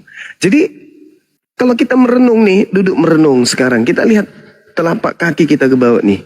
Ini kaki saya kah? Oh iya, ini kaki saya. Ini yang buat siapa? Saya? Bukan. Mama saya? Bukan. Kakak saya? Bukan. Oh, ini kok semakin mengkerut? Ada apa? Berarti ada yang mengatur ritme pertumbuhan yang ada pada jari-jari kaki saya. Dan itu bukan saya. Siapa itu? Itulah pemiliknya. Makanya dalam Al-Quran dikatakan, di dalam kaidah Islam dikatakan apa? Inna lillahi wa inna ilaihi raji'un. Segala sesuatu berasal dari Allah dan segala sesuatunya akan kembali kepada Allah. Gitu saudara. Begitu juga Yesus. Yesus itu milik kepunyaan Allah. Yesus itu bukan Tuhan itu sendiri. Yesus itu ciptaan Allah. Nah, itulah kelirunya saudara kalau menganggap Tuhan itu makhluk. Tuhan itu bukan makhluk. Tuhan itu maha besar. Sedangkan bumi tempat kita berpijak ini, itu hanya satu pasir di antara triliunan, miliaran air yang ada di atas muka bumi. Di antara seluruh galaksi yang ada. Terus Tuhan turun ke situ gitu maksudnya. Turun ke bumi menjadi manusia gitu. Menjadi kecil. Bukan seperti itu Tuhan itu, saudaraku. Maka saya katakan agama ardi, agama buatan manusia adalah Tuhan menjadi ciptaan. Kalau agama yang betul berasal dari langit, Tuhan tetap Tuhan, ciptaan adalah ciptaan. Tuhan tidak akan mungkin berubah menjadi ciptaan. Karena Tuhan tidak terbatas oleh ruang dan waktu. Yesus terbatas. Baik ruang maupun waktu. Itu. Jadi mustahil Yesus itu Tuhan. Saya kira begitu, saudara. Silakan. Oke, terima kasih atas ceramahnya, Bang. Terima kasih banyak, Ya. Bang. Ya, Menurut saya tuh Tuhan tetap Tuhan, ya. Mau pendapat agama lain tetap berbeda-beda, tetap sama saja. Tuhan tetap satu. Kalau menurut saya begitu. Yang penting salam toleransinya tinggi. iya, betul itu Bang. Tuhan itu satu memang. Nggak mungkin dua, Ini apalagi caranya tiga. masing-masing toh. Enggak, bukan begitu. Terlepas saya Islam, terlepas Anda Kristen, pencipta langit dan bumi ini mustahil dua. Mustahil. Pencipta langit dan bumi ini wajib satu. Wajib tunggal. Kalau Tuhan itu dua, maka ada dua kehendak. Bahaya kalau ada dua kehendak. Tuhan yang satu menginginkan kiamat terjadi tahun ini. Tuhan yang satu mengatakan, tunggu dulu lah. Tunggu-tunggu aja dulu. Tunggu sampai Bang Suma jadi presiden. Jangan buru-buru. Tapi Tuhan yang satu mengatakan, enggak. Aku udah bosan. Aku udah capek ngurusin alam semesta ini. Maka Tuhan yang satu mengatakan, ya udah kalau gitu kau tidur aja biar aku yang ngurus dunia ini. Kalau gitu, oga samamu duduk di sini, aku jadi manusia aja turun ke bumi. Aku iseng-iseng jadi manusia dulu ya, bye. Turunlah dia ke bumi. Itu konsep paganism. Itu konsep dewa-dewi. Tidak dianut oleh pemahaman agama samawi. Tuhan, pencipta langit dan bumi, di luar Tuhan semuanya adalah ciptaan. Dan Tuhan itu wajib satu, Bung. Anda tidak menyembah dia, Tuhan tetap satu. Anda menyembah dia, Tuhan tetap satu. Jadi ketika Anda menyembah kepada yang bukan Tuhan, si Tuhan yang asli tetap memberikan Anda oksigen. Ketika Anda minta kepada Tuhan Anda yang bukan Tuhan, Tuhan yang asli tetap memberikan. Jadi seakan-akan Anda itu ketika minta, misalnya Anda menuhankan pohon. Oh pohon, ya paman, berikan aku rezeki, berikan aku ini. Besok Anda betul-betul dapat lotre. Anda akan memuji pohon tersebut. Pohon terima kasih ya. Akhirnya Anda semakin menuhankan pohon itu. Padahal yang memberikan Anda kemenangan lotre itu adalah pencipta yang sesungguhnya. Bukan pohon itu. Makanya untuk membedakan kemudian iman Anda punya. Islam juga punya iman. Hindu juga punya iman. Semua kita punya kepercayaan. Lantas apa dasar membedakan kepercayaan yang benar dan kepercayaan tidak benar? Karena tidak mungkin semua kepercayaan agama itu betul. Mustahil. Pasti cuma satu yang betul. Tidak mungkin semuanya betul. Karena Tuhan itu satu. Maka cuma satu yang betul. Kristen Tuhannya manusia, Yesus Kristus. Hindu Tuhannya beda. Buddha Tuhannya beda. Umat Islam Tuhannya Allah. Tidak mungkin semuanya agama betul. Kalau semua agama betul berarti semua Tuhan itu betul. Berarti banyak Tuhan. Harus satu Tuhan itu. Maka ketika Anda mengatakan iman Kristen benar, iman Islam juga mengaku benar, maka untuk memilah mana yang betul, tolak ukurnya apa? Akal. Bukan cuma imani tok, tapi kembali kepada akal. Kalau cuma mengimani saja, Kristen mengatakan agamanya betul. Islam mengatakan agamanya juga betul. Hindu juga begitu. Nah, untuk membedakan mana yang benar-benar betul, maka tolak ukurnya harus kembali kepada fitrah, yaitu akal. Jangan yang lain. Jangan yang lain. Akal. Anda beriman? Ya. Anda mengatakan iman Anda betul? Ya. Saya juga demikian. Nah, untuk mengetahui iman yang betul, iman yang berlandaskan kepada akal sehat. Bukan akal-akalan. Lanjut, saudara. Silakan.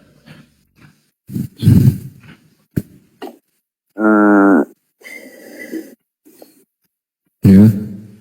semua kan tadi abang bilang apa nih? Tuhannya satu. Kenapa agama apa nih? Kepercayaan terlalu banyak di dunia ini. Iya, karena kita punya ego. Manusia itu, Bung, punya hak yang ada pada diri manusia itu sendiri. Yang pertama, intelijensi. Apa itu? Tingkat kepintaran, kecerdasan. Kita mampu menilai ini pendek, ini tinggi, ini merah, ini hitam, ini coklat, dan seterusnya. Kita memiliki itu. Makhluk lain enggak? Yang kedua, yang kita miliki, kehendak bebas. Orang di luar manusia tidak memiliki kehendak bebas. Kambing, Anda kasih makanan, dia nggak memiliki kehendak untuk memilih. Dia tidak memiliki kehendak untuk free will seperti kita. Kalau kita bebas memilih mana yang menurut selera kita sesuai dengan tingkat intelijensi kita, itu yang kita pilih. Dan yang ketiga, kambing tidak diuji. Belum pernah Anda dengarkan ada kambing kena tumor, ada kambing sakit gigi, ada kambing kena liver, ada kambing mati karena kena jantung. Belum pernah kan? Kenapa? Karena mereka nggak diuji dengan item-item yang barusan kusebutkan. Manusia diuji dengan tiga tadi. Diuji dengan ujian lapar, haus, kematian, diuji. Pokoknya manusia itu diuji. Nah, bagaimana manusia kemudian menelaah ujian ini akan terbentur kepada kehendak bebasnya dia. Bagaimana kemudian kehendak bebasnya ini bisa teranulir, maka dia harus menuju kepada esensi yang tertinggi, yaitu intelijensinya sebagai manusia. Nah, ketika Anda mengatakan tadi bahwa seluruh agama itu betul, seluruh agama itu benar, dan Tuhan itu cuma satu, kenapa banyak ajaran? Karena itu tadi, manusia kemudian tingkat intelijensinya itu ada yang dimatikan. Sehingga yang berfungsi hanya pilihan, kehendak bebas. Kenapa kamu memilih menyembah kepada makhluk yang dikutuk di atas tiang salib? Ya itu kehendak saya. Saya yang mau ikut orang tuaku. Anda mematikan intelijensi Anda. Anda mematikan intelijensi Anda. Nah, faktor apa yang menopang ini? Faktor tadi, ujian. Kalau saya meninggalkan agama nyembah kepada Yesus, saya jadi miskin. Orang tua saya kemudian mengusir saya. Itu intelijensi ini yang dihilangkan. Sehingga banyak kepercayaan-kepercayaan di luar daripada agama samawi. Contoh. Bukan rahasia lagi kalau yang disembah oleh orang Kristen adalah makhluk yang keluar dari kubur. Bukan rahasia lagi kalau yang disembah oleh orang Kristen adalah orang yang dikutuk oleh Tuhannya Yahudi menurut informasi dari Paulus. Itu bukan rahasia. Nah, tingkat intelijensi mana, logika manusia sehat yang mana, yang bisa menerima sembahannya adalah makhluk yang keluar dari kubur. Pada hari ketiga Tuhan Anda, makhluk yang keluar dari kuburan itu, Anda sembah. Ya. Nah, berfungsi nggak intelijensi Anda tuh? Berfungsi nggak logika sehat Anda? Enggak. Yang berfungsi di situ adalah level kedua, yaitu kehendak bebas Anda. Saya bebas kok, mau dia Tuhan kek, mau dia bukan Tuhan kek. Yang jelas saya ikuti orang tua saya. Nah, itulah yang kedua. Sehingga banyak agama-agama. Itu. Seperti itu, saudara. Kalau orang Kristen ini menggunakan tingkat intelijensinya, kosong gereja, Bung. Kosong. Sama seperti di Barat, di Eropa. Sekarang ini gereja-gereja pada kosong. Kenapa? Anak-anak muda di sana itu kritik terhadap agamanya sendiri. Kok ada Tuhan kita mati? Kok Tuhan kita dibunuh? Kok Tuhan kita hebat kali orang Roma ini? Apa hebatnya mereka kok Tuhan pencipta bisa dibunuhnya, bisa ditombaknya, bisa ditamparnya, diludainya kayak maling? Jadi itu tidak masuk akal. Mereka kemudian meninggalkan gereja. Malah kebanyakan dari mereka memilih ateis. Gitu, saudara. Iya, malam. Boleh nanya nggak? Iya. Abang agamanya apa ya sebelumnya? Sebentar. Ini Kakak Polos di mana untuk jawaban? Siap hadir. Halo. Gimana? Mau menanggapi dulu nggak? Sebentar, Johnson. Johnson Muslim apa Kristen? Saya respon. Iya sebentar, itu dulu Oke, saudara. oke, Ada siap. dulu belum Abang beres. bisa menanggapnya dulu, Siap, siap. Sekarang Polos. kita menyembah ya. Menyembah ini kan maaf ya abang. Iya, Abang silakan. ini, agama abang ini kan menyembah Allah atau Muhammad. Maaf ya bang. Menyembah Allah. Menyembah Allah. Nabi Muhammad tidak ada setitik pun mengajarkan menyembah dirinya. Karena dirinya manusia. Dan sekiranya mungkin Nabi Muhammad mengajarkan menyembah dirinya, nggak ada orang-orang yang mau mengikuti dia. Karena Nabi Muhammad mengajarkan menyembah kepada hakikat pencipta langit dan bumi yang tidak serupa dengan makhluk, yang tunggal, absolut. Lalu kemudian kepadanya seluruh makhluk itu bergantung. Dia tidak beranak dan tidak diperanakan dan tidak setara apapun dengan dia. Maka kami mengikuti Nabi Muhammad untuk menyembah kepada hakikat pencipta. Hakikat pencipta yang kami sembah itu bernama Allah Subhanahu wa Ta'ala, yang maha suci lagi maha tinggi. Kami penyembah Allah. Ini Abdullah, saya ini sesungguhnya adalah hamba Allah. Gitu bang, silakan.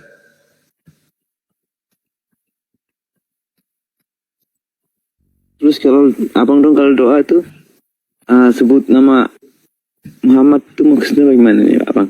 Maaf ya bang. Iya nggak apa-apa. Iya nggak apa-apa. Saya jawab selama Anda tidak menista pasti akan kami jawab. Itu kewajiban kami. Ketika kami menyebut Nabi Muhammad itu kami memohon kemudian syafaat. Apa syafaat itu? Pertolongan.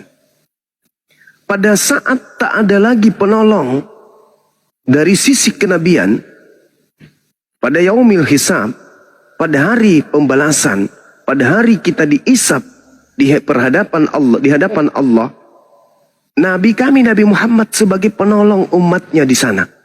Maka kami butuh syafaat. Maka Rasulullah Muhammad SAW berkata, barang siapa yang memujiku di hadapan Tuhanku dengan ikhlas karena Allah, maka aku pun akan memberikan pertolongan kelak nanti pada saat tak ada lagi yang bisa menolongnya selain. Boleh nanya Maka bang? kami memperbanyak salawat. Salawat itu pujian kepada baginda Rasulullah Muhammad SAW. Ketika kami memuji, apa kemudian manfaatnya? Kembali kepada kami. Allah akan memberikan pertolongan kepada kami. Seperti itu, saudara. Itu luar biasanya agama Islam. Makanya dikatakan kemudian sorry ya, saya nggak jadi. Saya nggak ambil kutip dari kitab saudara. Kalau di kitab saudara kan jelas tuh bahwa kerajaan Tuhan akan diambil, ya, dan diberikan kepada bangsa lain, di mana bangsa lain itu akan mengatakan diberkatilah dia yang datang dalam nama Tuhan. Nah, jadi salawat itu adalah pemberkatan kepada baginda Rasulullah Muhammad SAW. Barang siapa yang melakukan pemberkatan kepada baginda Rasulullah Muhammad SAW, maka pencipta langit dan bumi ini akan memberkati orang tersebut. Begitu saudara. Ali Imran ayat 31. Silakan. Assalamualaikum warahmatullahi wabarakatuh. Gurunda. Waalaikumsalam. Waalaikumsalam warahmatullahi wabarakatuh. Waalaikumsalam. Lanjut. Silakan Mbak Kakak Polos. Mbak. Cukup. Mbak lagi.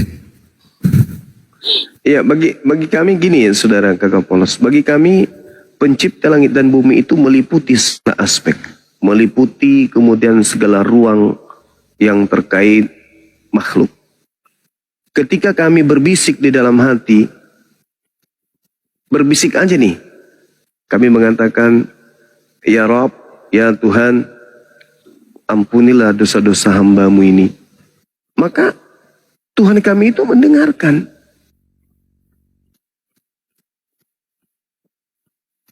Tuhan kami itu mendengarkan. Jadi Tuhan kami itu dekat. Hanya di dalam hati, ya Rabb, ampuni segala dosa-dosaku. Tuhan kami mendengarkan. Allah Sami.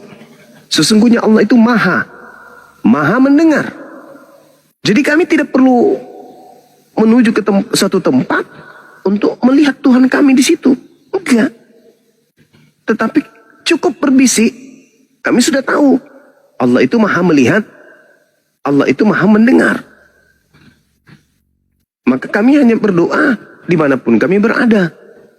Nah, teori dan praktik ini juga diambil oleh agama Kristen. Berdoa di mana saja Kristen berdoa. Sementara yang di tempat berdoanya adalah makhluk yang tidak maha mendengar. Berdoa kepada Yesus, Yesus sendiri tidak maha mendengar. Tak ada dalilnya. Di dalam Bible Yesus maha mendengar itu nggak ada. Gelar maha kepada Yesus itu tak ada. Jadi ketika saudara berdoa kepada Yesus, Yesus tidak mendengar. Yesus tidak maha melihat.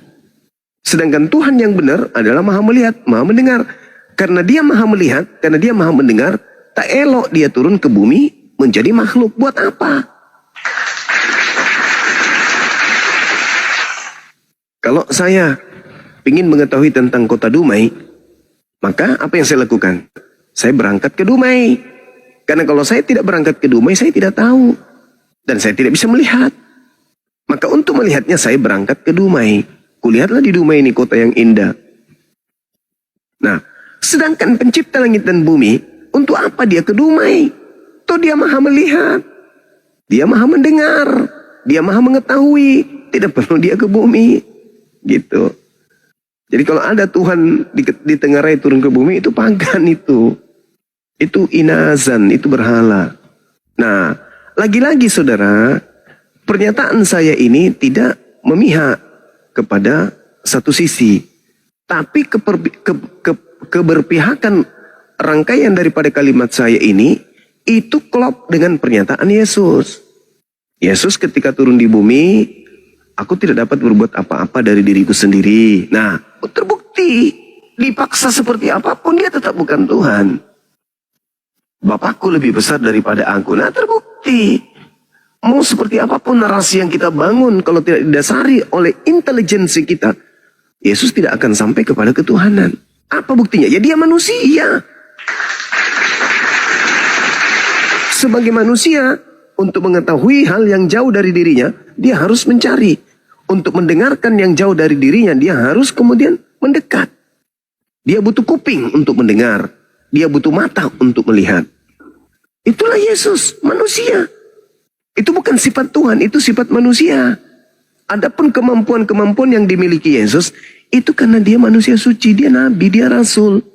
Makanya dikatakan dalam Kisah Para Rasul 2 nomor 22, orang Israel harus tahu yang kumaksud adalah Yesus dari Nazaret.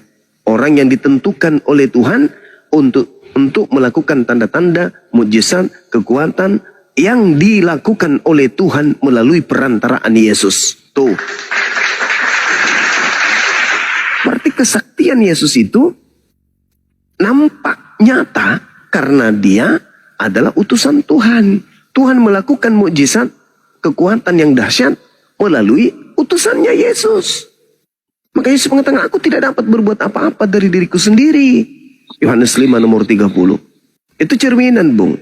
Tapi karena Kristen ini adalah sebuah kepercayaan yang berasal dari Roma, maka ya mau tidak mau, Yesus dilantik jadi Tuhan. Dipaksa jadi Tuhan Yesus itu. Padahal sejatinya yang kalian tuhankan itu bukan Yesus Sana Maria, tapi Yesus lain. Itu berat materi itu, Bung. Silakan pertanyakan lagi tentang Islam. Silakan. Nah, cukup. Oke, thank you. Kasih ya, Bang. Oh iya, sama-sama saudara. Ya, salam toleransi. Saling menghargai utama itu. Iya, betul. Jangan saling menghina, itu dia. Percuma kita sudah ada agama. Saling menghina itu percuma. Lebih baik yang ada agama, kalau menurut saya. Ya toh? Ya, itu betul. Saya sepakat dengan saudara.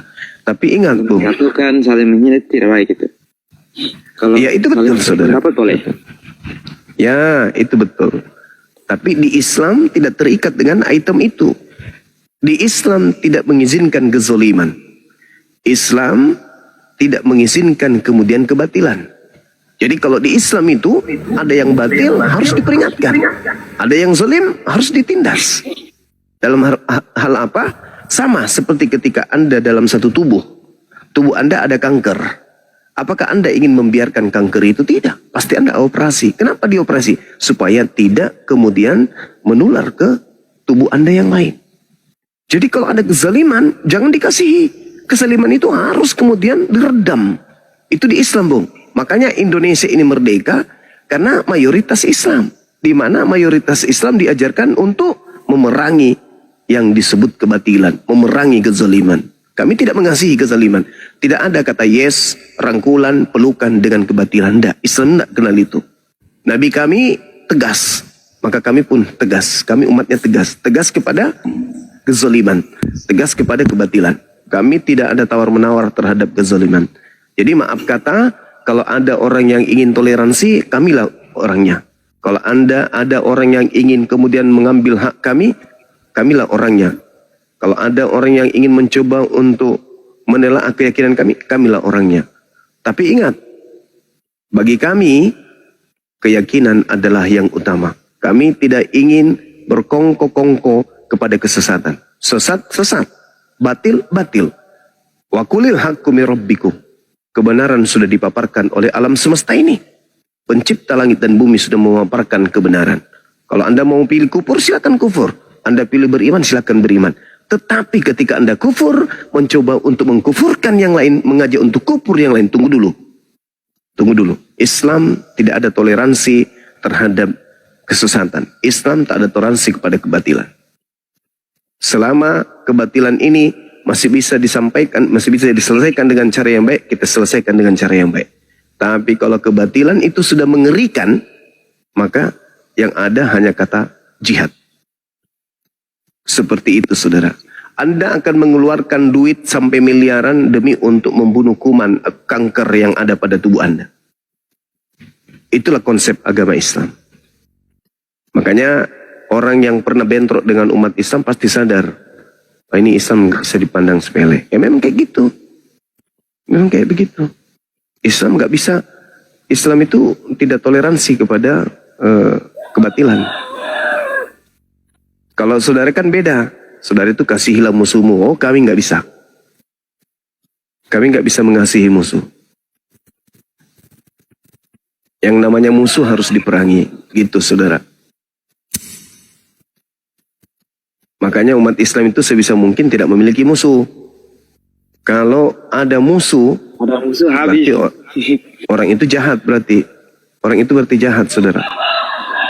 Kalau sudah Islam mengatakan ini musuh saya, berarti orang itu benar-benar sudah jahat.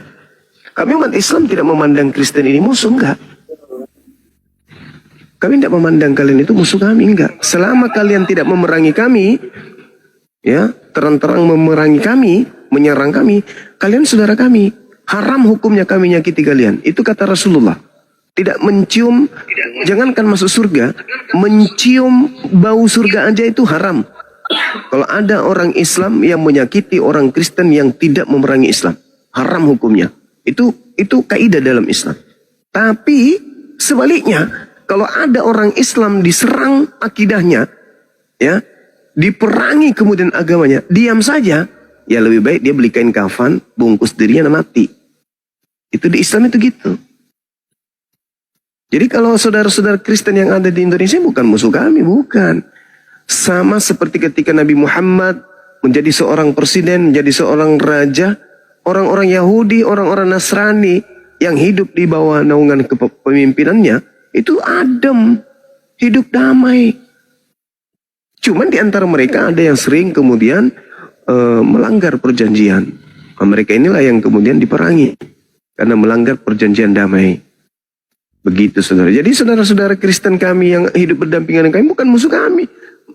Mereka adalah saudara-saudara kami. Tengok aja, ada enggak yang memusuhi kalian? Gak ada tuh yang memusuhi kalian. Kami sayang sama kalian selama kalian tidak memerangi akidah kami. Itu. Tapi kalau kalian memerangi akidah kami, ya selamat. Pasti kami akan lakukan tindakan yang tegas. Begitu, saudara. Makanya orang asing di luar Indonesia memandang negara Indonesia ini negara Islam, negara yang mayoritas Islam, mereka nggak berani masuk untuk mengobok-obok. Kenapa? Karena dia tahu mayoritas Islam di dalam. Nggak berani. Sudah teruji itu, Bung, sudah teruji. Saya kira begitu.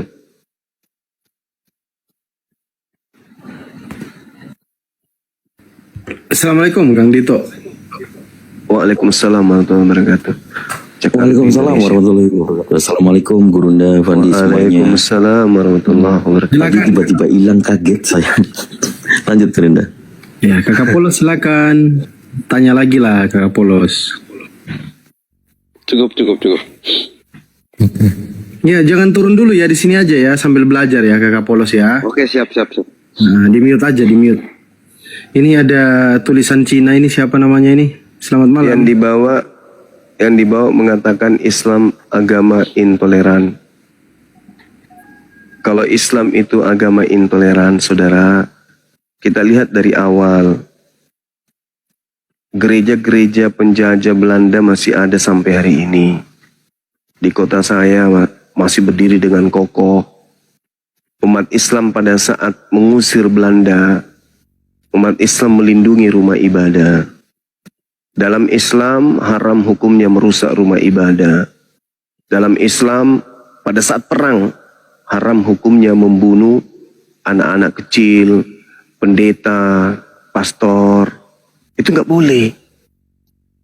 Nggak boleh perempuan, itu nggak boleh. Orang tua, nggak boleh di Islam itu. Dalam hal perang saja Islam diatur. Apalagi dalam kehidupan bersosialisasi dengan kalian saudara-saudara Kristen, non-Muslim. Nggak ada itu kami intoleran, nggak ada.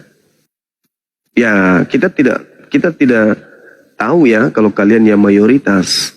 Kita nggak tahu, kita belum coba loh. Tapi kalau mayoritas kami Presiden Islam, semua pejabat-pejabat Islam, 85% bahkan 90 bahkan 98% Islam pejabat di tanah air ini. Kalian hidup damai kok. Kalian hidup berdamai di tengah-tengah kita. Uang pajak umat Islam 86%. Tidak ada kami uang pajak kami untuk Islam saja, enggak ada. Pajak menyeluruh untuk rakyat Indonesia apapun agamanya. Uang haji yang dipakai kemudian uang zakat yang dipakai kemudian nggak ada itu kami ada suara jangan pakai untuk negara untuk wilayah-wilayah basis nggak ada, pakai aja. Itulah kami. Nah sekarang kalau kita balik nih, perpuluhan boleh nggak untuk negara ini? Perpuluhan yang ada di gereja-gereja bisa nggak untuk infrastruktur pembuatan jembatan, jalan tol untuk masyarakat rakyat kita? Tidak bisa kan, harus nah, harus di kantong pendeta. Itu saudara ya, ya itulah kalau Islam dikatakan intoleran, kurasa Anda keliru itu, hanya karena benci aja terhadap Islam.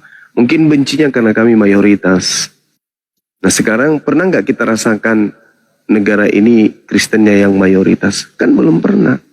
Kalau Kristen yang mayoritas, bahaya bagi kami umat Islam. Karena pasti anak-anak kami juga ikut seperti di luar sana, kawin sesama jenis. Dan kami tidak mau itu terjadi. Begitu saudaraku. Dan pasti penjajah akan ya ganti-gantian masuk ke negara ini. Sudah puas negara A masuk merampas, masuk lagi negara B merampas. Jadi kita jadi miskin.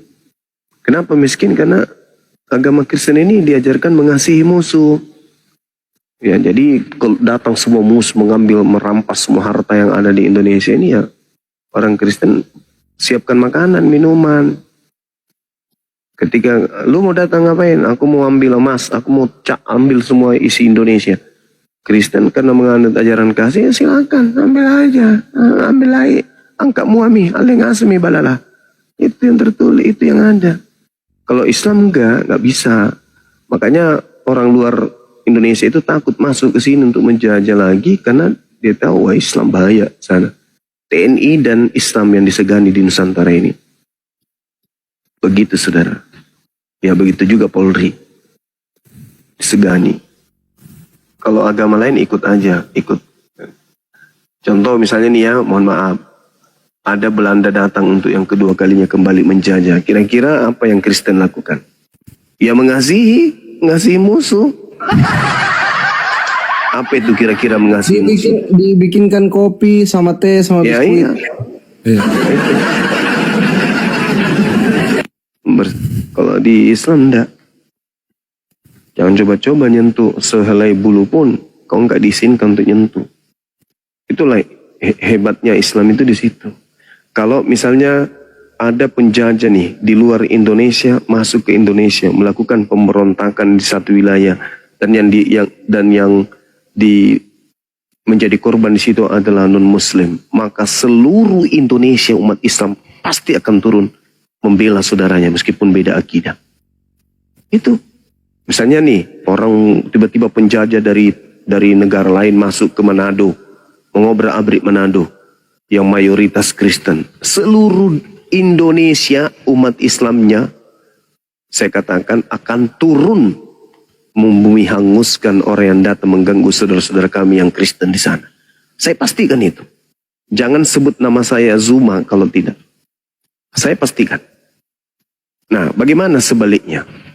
Kalau mayoritas Kristen, taruhlah misalnya kami di Makassar, minoritas di Indonesia ini, seluruh provinsi lain mayoritas Kristen, datang penjajah mengamuk di Makassar, kira-kira Kristen mau datang bantu kami?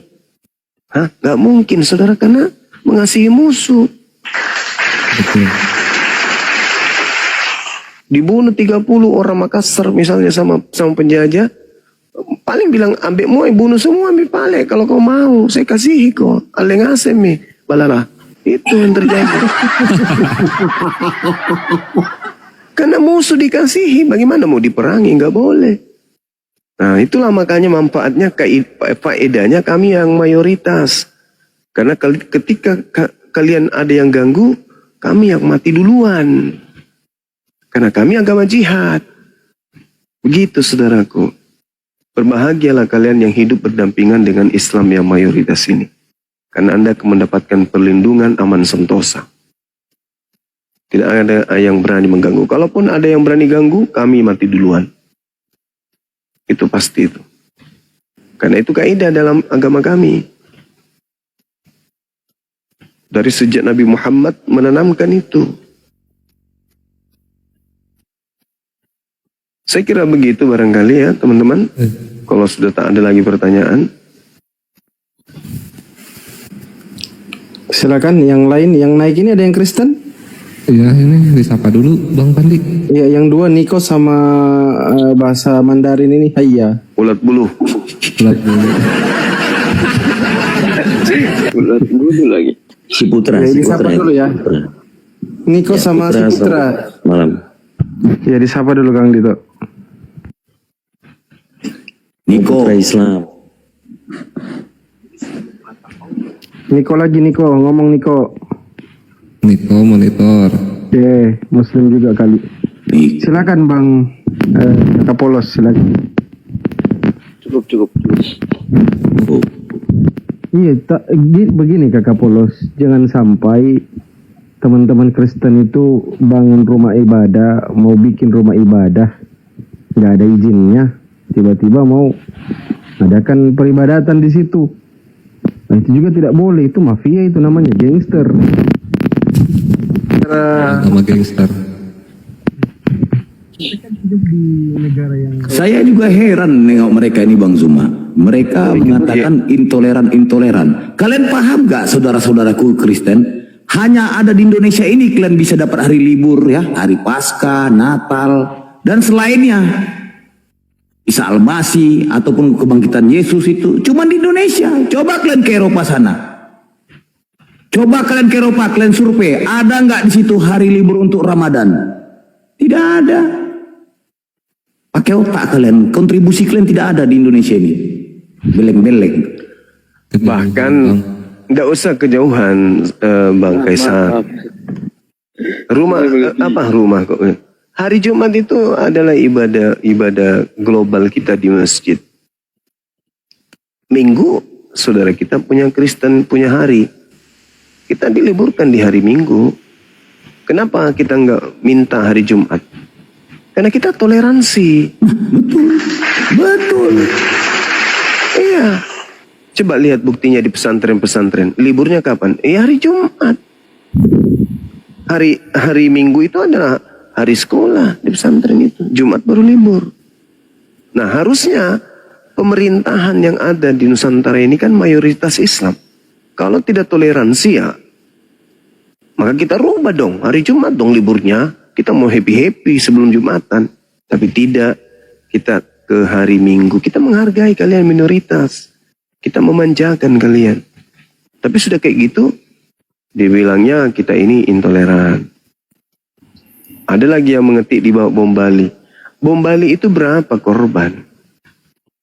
Dan bom Bali itu kan oknum. Itu bukan perintah Al-Quran. Berbeda dengan menjajah. Bunuhlah seluruh apapun yang bernapas di dalamnya. Kepunglah. Jadikanlah dia budak. Itu Bible yang memerintahkan itu. Ulangan 20 Anda baca nomor 10 tuh. Ulangan 20 nomor 10 itu perintah bunuh. Nah, itu terhadap orang Amalek itu deh. Itu tertentu itu sudah nggak bisa dipakai karena bukan orang. Tapi coba baca Ulangan 20. Nah, apakah itu untuk orang Amalek? Enggak. Kota manapun. Dan itu yang dipraktekkan oleh Belanda. Nah, berapa korban? 100? Tidak. 200? Tidak. 1000? Enggak.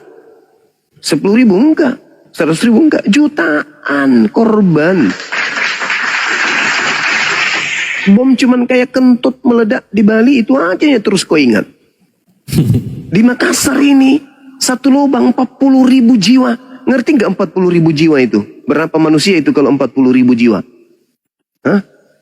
Iya 40.000. 40.000 manusia dibunuh dalam satu lubang dikubur. Siapa pelakunya? Apa agamanya? Nyembah kepada siapa? Apa nama ibadah rumah ibadahnya? Apa nama kitabnya? Hah? Bom Bali hanya kentut. Dan itu juga bukan perintah Al-Quran. Itu oknum.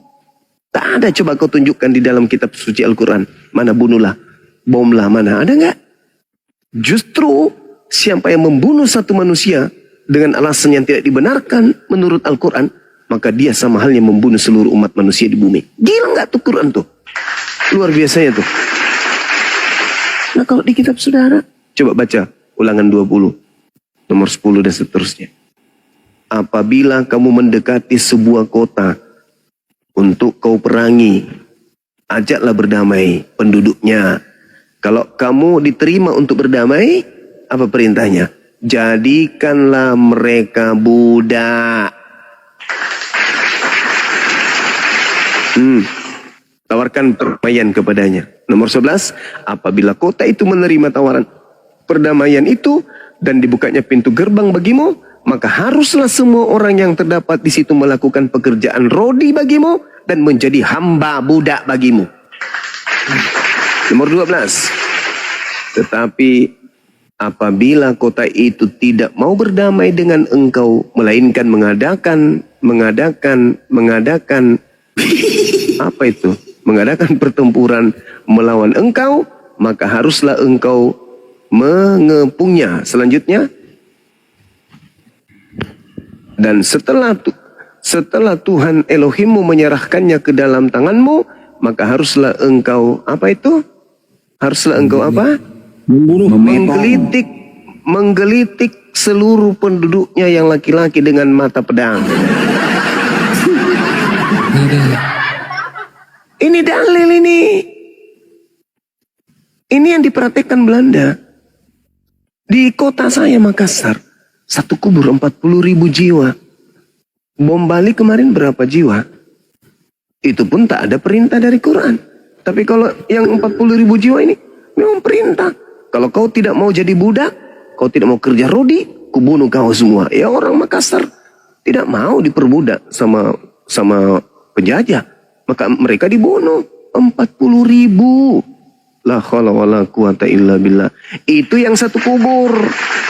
Belum yang lain, saudara. Dan itu terjadi bukan cuma sehari, 2 hari, 3 hari. Bom Bali cuma sehari. Itu pun cuma udah cukup berapa menitnya. Udah selesai. Tapi kalau Belanda yang agamanya Kristen menjajah 350 tahun. Saya mau ngomong sebentar ya daripada Bang Noel, aku mau tanya. 350 tahun aja. Iya, aku mau tanya Bang Zuma, Gurunda itu KKB di Papua itu Muslim semua ya? KKB di Ya, Papua. anggap saja. Anggap aja Muslim itu. Anggap saja. Sudah bisa bicara nggak sebentar? Iya. Ya, tadi saya cuma menanggapi aja sedikit ya. Tadi kan Juma bilang dari segi pajak 90 sekian persen diterima dari Islam. Kamu dapat data dari mana Juma? Ya iya dong. Kan pajak itu iya dong, dari mana datamu? Lah, dari mana datamu katanya? Datamu dari mana? Bukanlah lah. Lah. Kau coba. Ya apa kau cek. datanya? Jangan cuma ngomong Aku tanya dulu kamu. Aku tanya dulu. Ini pertanyaan konyol ini. Pertanyaan konyol. Oke, jawablah. Sekarang penduduk Islam di Nusantara ini 86% dan mereka semua taat pajak. Sekarang berapa jumlah Kristen di Indonesia ini? 6%. Botol pajak Kesurupan. dihitung dari jumlah, Kesurupan. dari penghasilan. Kamu pikir dengan harta orang kaya di Indonesia ini ya, satu orang terkaya di Indonesia ini 30% kekayaan Indonesia dipegang oleh satu orang. Kamu ngerti nggak itu? Dari hasil? Kamu ke jumlah. Dari hasil? Kamu ke jumlah penduduk, botol banget. Oh iya dong. Harus dong. Terkaya di Indonesia ini, non Muslim harus penghasilannya per tahun itu berapa? Itu harus. Itu gimana? Itu Otak harus. Saudara. Kamu asal itu ngomong. satu hal. Kamu asal itu ngomong. satu hal. Yang kedua terkait dengan BPJS Kesehatan, BPJS Ketenagakerjaan. Jumlah kamu berapa ekor? Tapi domba kan ya? Berapa orang di Indonesia ini? Itu botol kamu.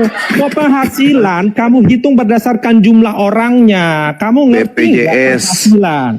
Jumlah berapa perusahaan persen besar kamu di punya? Indonesia ini aja Berapa itu rata-rata non Berapa Muslim. persen? Otak kamu Berapa karyawannya non Muslim? Hasil pajak karyawannya itu non Muslim gitu. Bah, lebay kali kau, bah. Lebay kali, weh. Lebay kali kau. Saya saja yang perusahaan kecil, berapa non Muslim yang kuhidupi di dalam perusahaanku? Lebay kali kau. Astaga, penghasilan karyawan kamu bandingkan dengan penghasilan perusahaan. Lah, perusahaan itu yang mendongkrak penghasilan dari karyawan kan? Ya justru penghasilan perusahaan itu jauh lebih besar dari penghasilan karyawan. Ngerti nggak? Perusahaan itu dihasilkan. Penghasilan itu dihasilkan dari upaya karyawan atau perusahaan itu sendiri. Astaga. Udah kau dibawa aja, kau dibawa. Kamu nggak Kau bisa baru jawab. pantat, kamu dibawa aja. Anak peos, tantrum aja kau. Gimana ceritanya? BPJS itu adalah sesuatu yang sudah menjadi nilai yang tidak bisa kau tawar. BPJS Kesehatan aja dulu. BPJS Ketenagakerjaan aja dulu. Tidak bisa kau melawan, tuyul. Kamu cuma 6% itu pun yang terbagi-bagi. Sekte-sekte dibagi-bagi lagi 6% itu. Masuk jagoan, ngaco. Berapa besar? Kalau korupsi mungkin 10 koruptor semuanya periksa agamanya. Apa agamanya itu koruptor terbesar kelas kakap di Indonesia ini? Ali Teng Paman. Nah itulah, wah, so cantik, so paten. Kurangi makan ini, B2 kawan, jangan terlalu ini menghayal. Tak bagus itu. Tak bagus buat kesehatanmu dan masa depanmu. Silakan. Oke teman-teman. Kakak Polos. Kenapa Bang Zuma mau rehat? Mau baring-baring dulu deh. Oh iya, istirahat dulu mungkin kan dah. Iya. Enggak, saya dengar Ji. Siap.